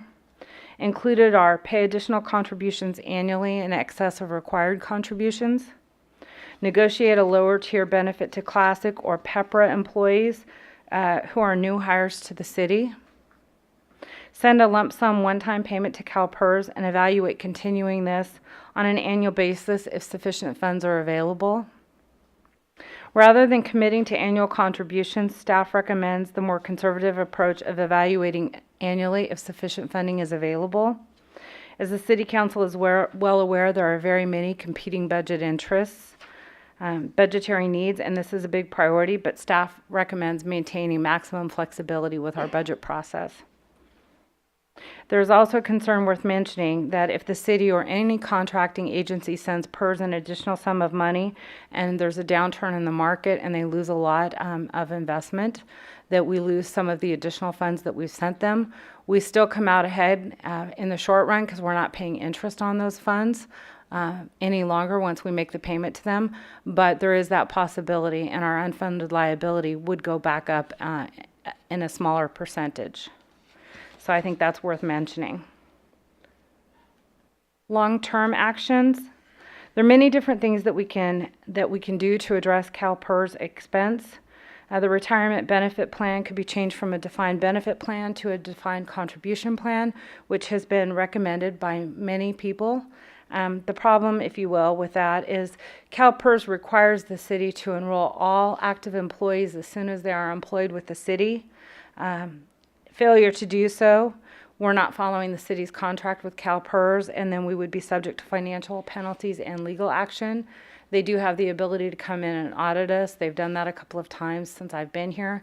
We've always had great success with our audits because we manage our operation and stay in compliance with our contract agreements with CalPERS, so we've not had major issues, nor would I want to see us begin to have those issues.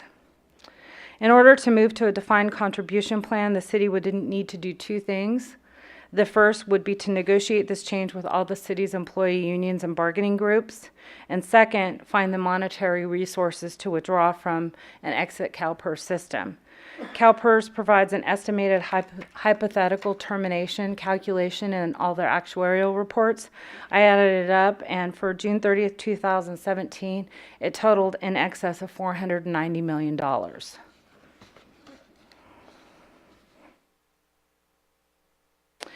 In summary, a statewide solution must be implemented.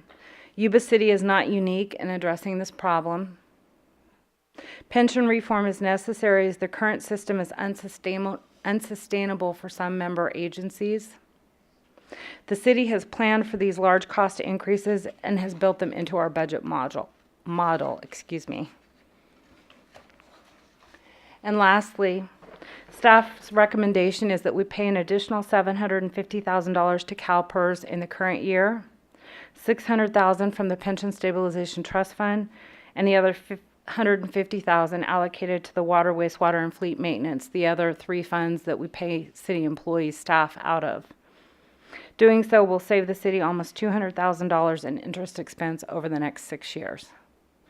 With that, I'm happy to answer any questions. Thank you, Robin. Bring it to council for any questions of Robin or comments.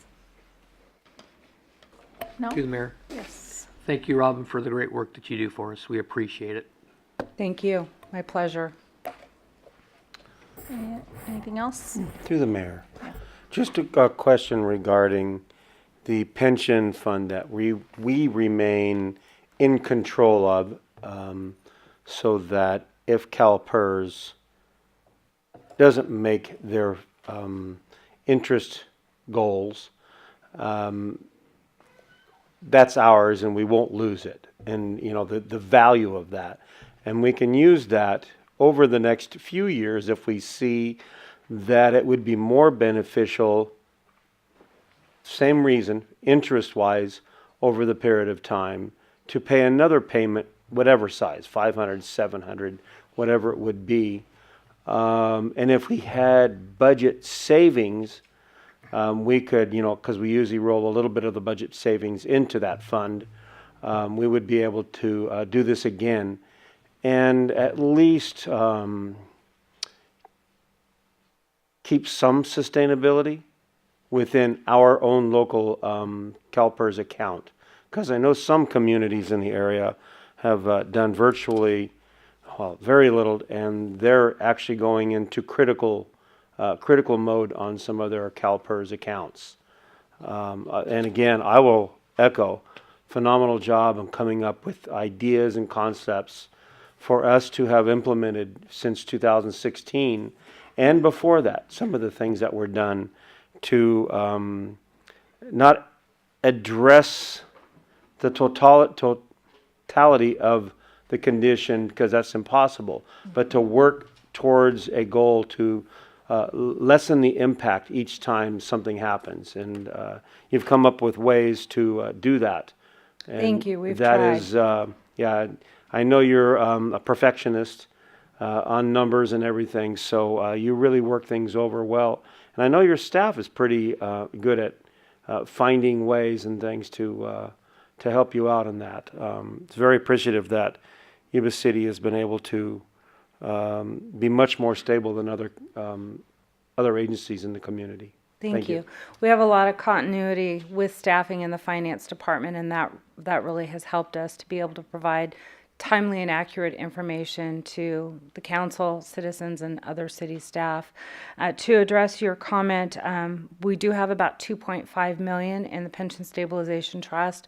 So if council's pleasure is to go with staff's recommendation and use $600,000 of that, then we would still have about $1.9 million, which would give us a lot of flexibility for future years. Right. Plus, you are correct that the plan is to put some funds back into that with the hopeful excess revenues from the current fiscal year that just ended.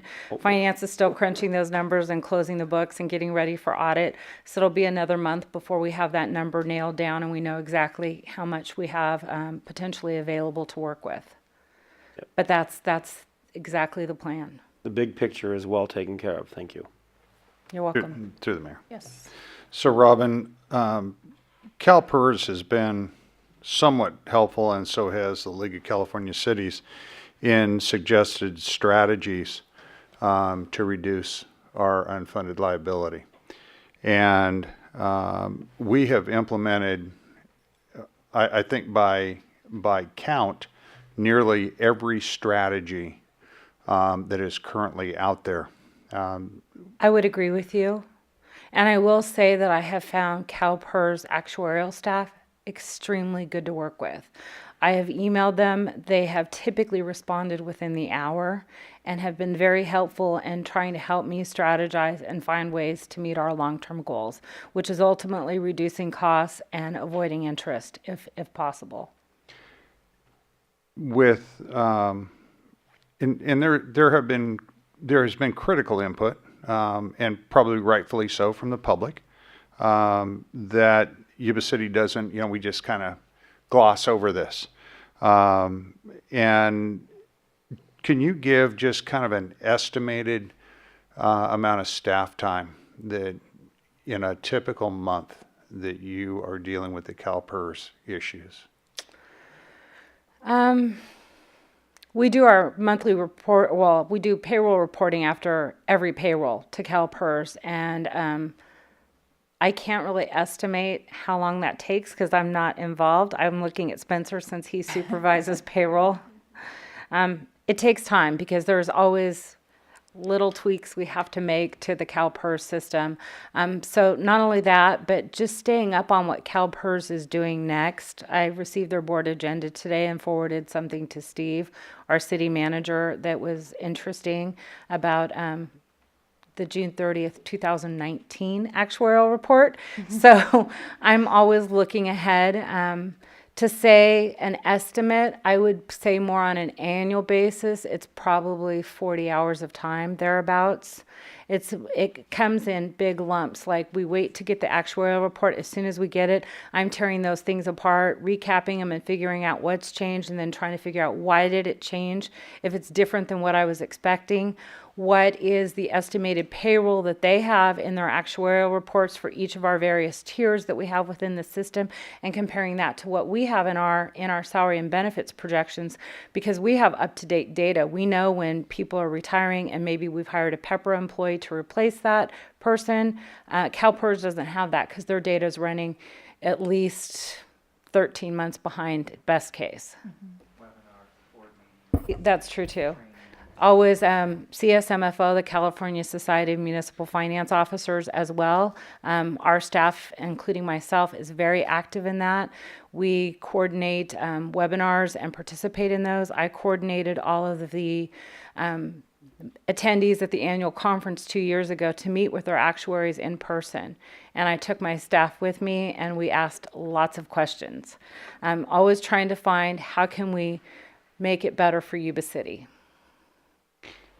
And no, and I appreciate the answer because I think that critical eye needs to understand how much time is actually put into it, and the resourcefulness of staff, and the ability for staff to convey the message to us, the policymakers, as we try to move forward, and especially during times of negotiations and so forth, when there's going to be a possible greater impact on the system.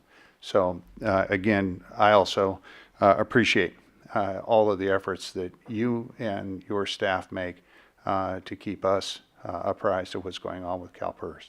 Thank you. And we're fortunate to get agreement with our employees that included one-time money. I think everyone would rather have a raise on an ongoing basis, but showing city staff the numbers for CalPERS and what it looks like, they understand as well.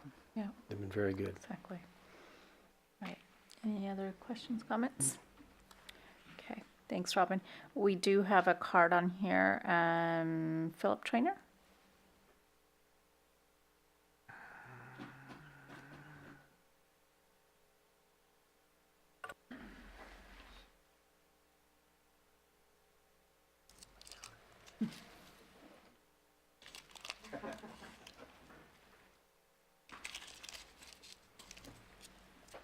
Field Trainer, Yuba City. First of all, before I get into the CalPERS, I'd like to make a short statement, and it'll be very, very short. It pertains to the elections that are coming up. We will have elections in the city in the next 6 weeks. There are 9 people running for the seat, for 2 seats. For 3 seats, okay. And there are 2 incumbents that are on the board right now that are in that 9 number.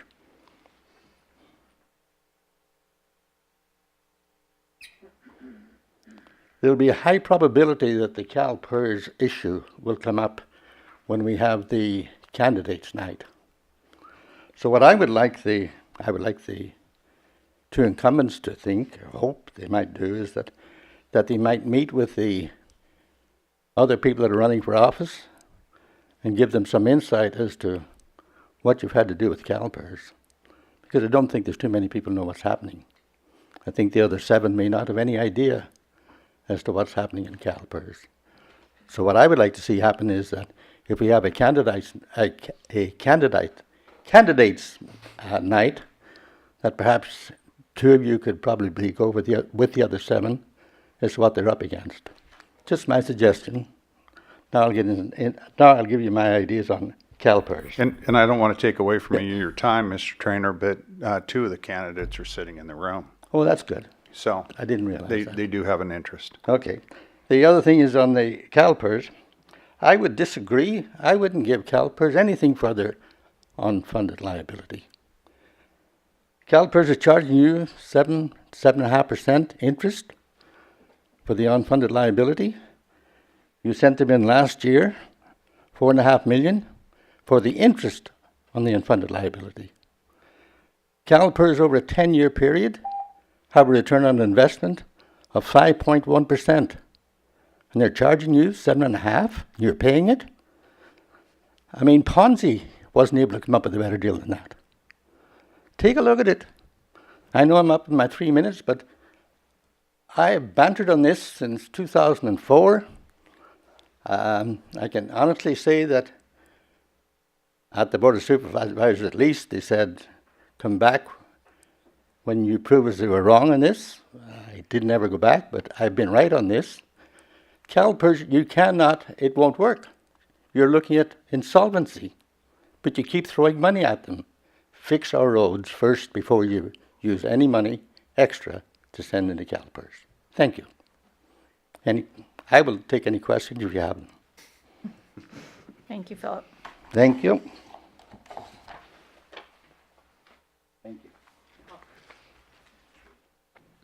All right. Anyone else like to speak? Okay, back to council for comments or action.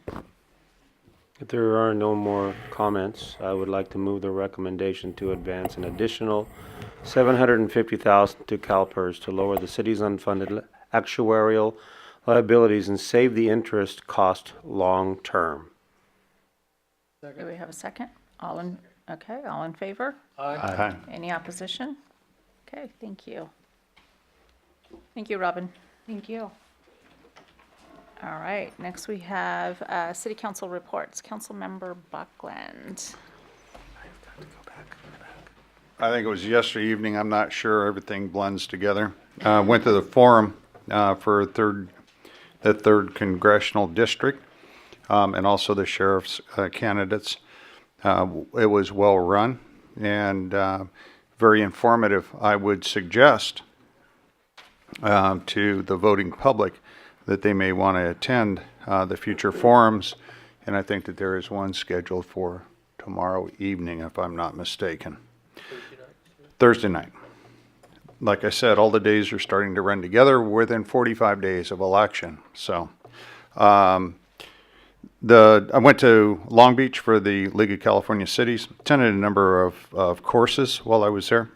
One on cannabis and just kind of the where cannabis is moving and meandering through the different cities and some of the different policies that have been put out there.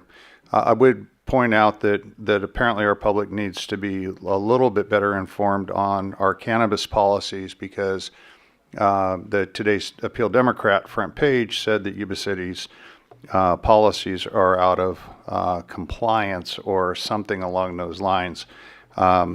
I don't know. I think we have a pretty tight ordinance. Not everybody abides by it, but certainly we have some enforcement teeth out there. Also attended Technologies for Cities. Just some of the new abilities through our technology systems to be able to power up cities and keep citizens informed of ongoing events. A little bit of a Facebook update. If y'all didn't know it, 12-year-olds run this world. It's done on Facebook, and it's employees of Facebook itself that talk really, really fast and show you all kinds of neat tricks. And they put in all new policies for Facebook, especially when it comes to political campaigns. And they do that 3 weeks before, well, no, about 3 weeks ago. They put those policies in place just in time. They couldn't have done it a couple months ago, but The neat thing about Facebook is the utilization of things with live streaming and everything else that can be done, and certainly keeping the public a little bit better informed of what goes on inside a council meeting, or for some folks that can't travel into the meetings. The suggestion from some cities is that they utilize that system to be able to take comment during the public session. So something to ponder and think of in the local scheme of things as we move forward. Also, we have learned in one of the CalPERS sessions that one of our local cities within, I would say, a 40-mile distance of Yuba City is on the verge of bankruptcy. So we are hoping for the best, and they have a sales tax initiative coming up on the ballot to try to preserve that city's status financially. And then Thursday I'll be down at SACOG, and for the just the monthly general session. So that's all I have. Great, thank you. Councilmember Cardoza. Okay, I've had a fun 2 weeks. I'll start this off with meetings. I attended the Homeless Consortium, the North Sac Valley Regional Water Management Agency, our Cedar Buttes Flood Control Agency, LAFCO, and our Planning Commission. For city and community events, this morning I went to the PD and went to the swearing in of Shonda Stubblefield. She's our new Yuba City dispatcher. We'd like to welcome her to the Yuba City family. This weekend I attended the Food Truck Mania. That was wonderful turnout here at San Brennan Park. We had 12 to 14 food trucks. Great food, all nationalities, great time, and that was done by our Youth Commission. I'd also like to put a special thanks out to Kelsey Myers. She's our recreation coordinator, and she ran that program this weekend. Attended the Alzheimer's Walk, the Yuba City High School Fall Homecoming Parade. They had a parade down Plymouth Street from the fountain up to the theater. That was a fun turnout. The kids had the bands. It was a wonderful parade on a Friday afternoon on Plymouth Street. I attended the 8th annual REST Luau fundraiser, and REST stands for Regional Emergency Shelter Team. They open up 18 weeks in the wintertime to help feed and take in the homeless in the winter. And this is all a nonprofit organization. This is all run by donations from the community to help them do this. Attended the Pause for a Cause fundraiser, and that was sponsored by the Friends of Sassa. I attended the 3rd annual John L. Sullivan Charity Car Show with Vice Mayor Harris here. We were judges. We had fun judging 120 cars and 10 motorcycles. That was a great afternoon and a fun time. And of course last week was all rodeo week. So I watched the cattle drive. They went from town center over the bridge back into Marysville, the annual Sodbusters event, and of course the rodeo Saturday. I was there for it. And for chamber events the last couple of weeks, we had the business after hours, and that was also the rodeo kickoff party at Larry Gibke Ford. And I had the honors of presenting a plaque from the city and the council to Cotton Rosser, and he really loved it. And then also the chamber was at the forum with Councilman Buckland last night. And that's it for me. Thank you. Great. Councilmember Cleveland.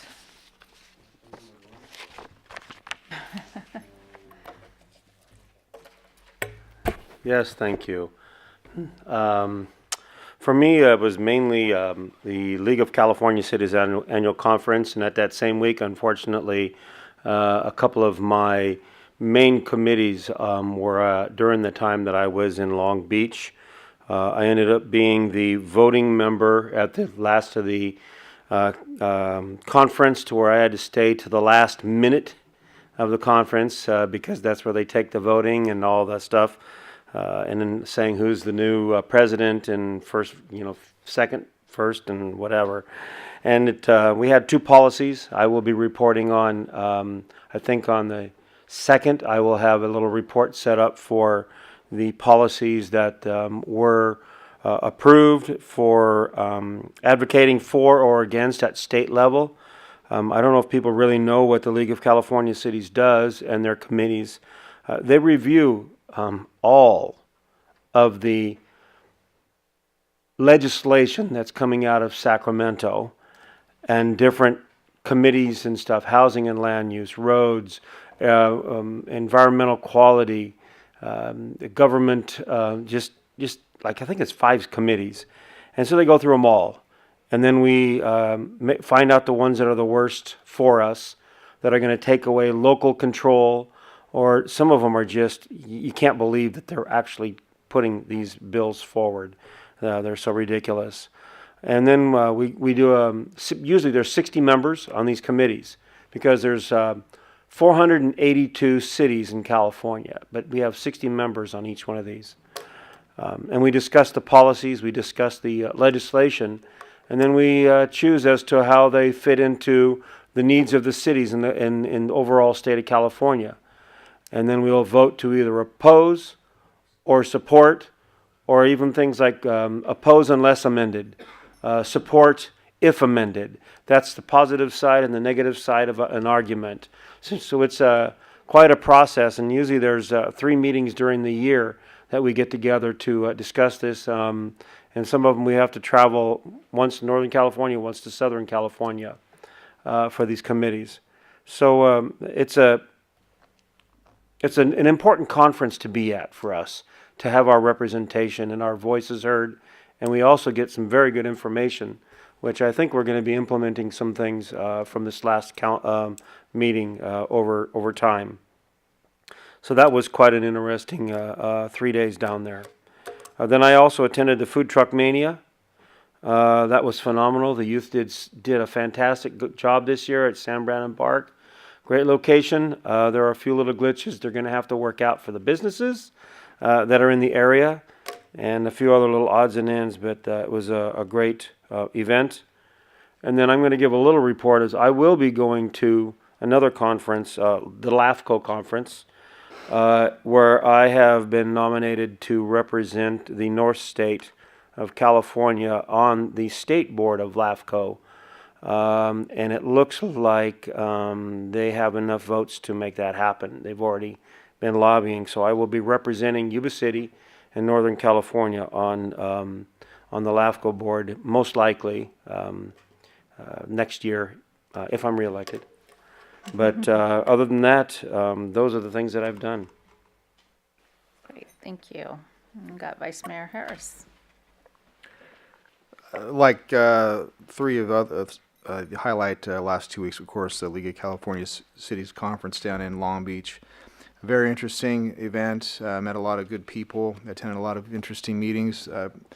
Went to the Valley Division caucus where we had a good lunch. Talked to some nice people that are surrounded on our area, which we are. Yuba City is a part of the Valley Division. Also elected new officers at that time. Leadership reception that evening. The Facebook meeting was. I'm not really a tech guy. It kind of was way over my head. I took a lot of notes. But the things that they can do, I was even unaware of. But like Councilman Buckland was mentioned, there's a lot of hoops you have to jump through, and you have to be really patient. But there are some really good, valuable tools out there to really get some communication out there, not just for running for office, but while you're in office, I believe. Also attended a meeting on homelessness. We are not alone in that challenge here locally. It's all over the place, and if someone can come up with a magic bullet, it would be really nice. We wouldn't be here if we could come up with that one. But it's going to be a problem that's not going to go away. But I think we're making some headway as I look into the future here. Well, my role at Beale Military Liaison Commission, I did attend a reception at Peachtree Country Club. There was a preparation for a fundraiser they were having. Met a lot of good people out there. Beale continues to be such a vibrant part of our community. I think not necessarily as conspicuous as I would kind of like them to be. However, they do a very good job.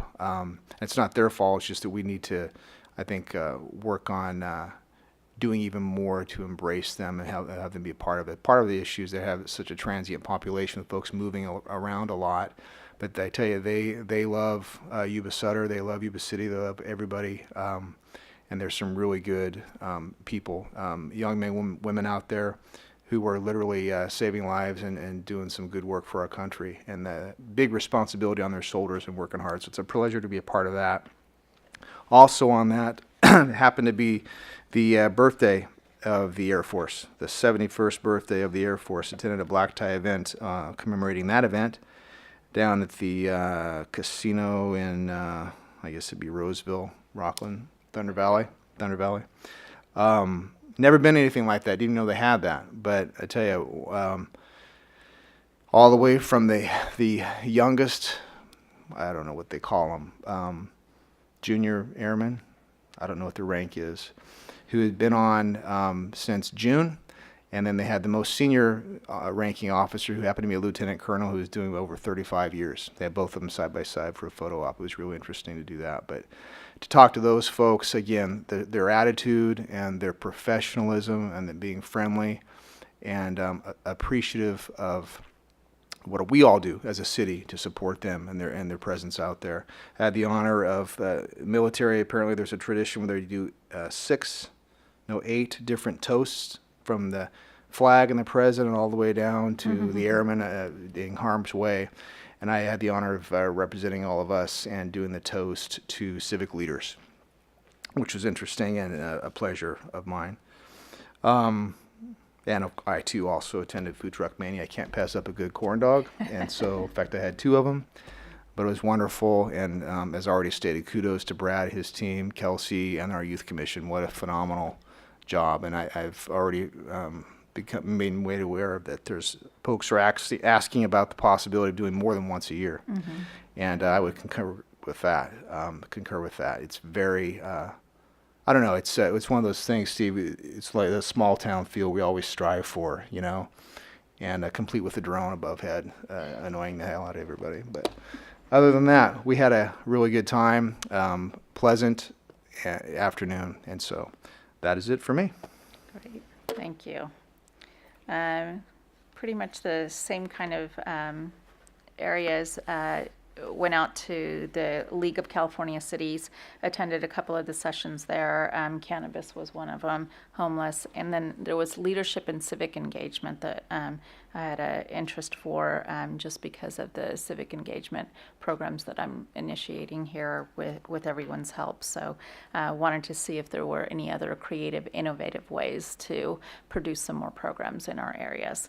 And then aside from that, that was pretty much all of last week. And then this week coming back, and we're hitting the candidate forums pretty much every other day, see what's going to happen there.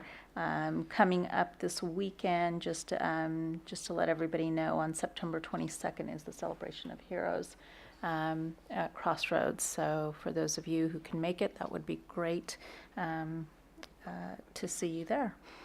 Aside from that, I don't think there's anything else. I think most of everything else was mentioned, so if there's not any questions, we will adjourn tonight's meeting.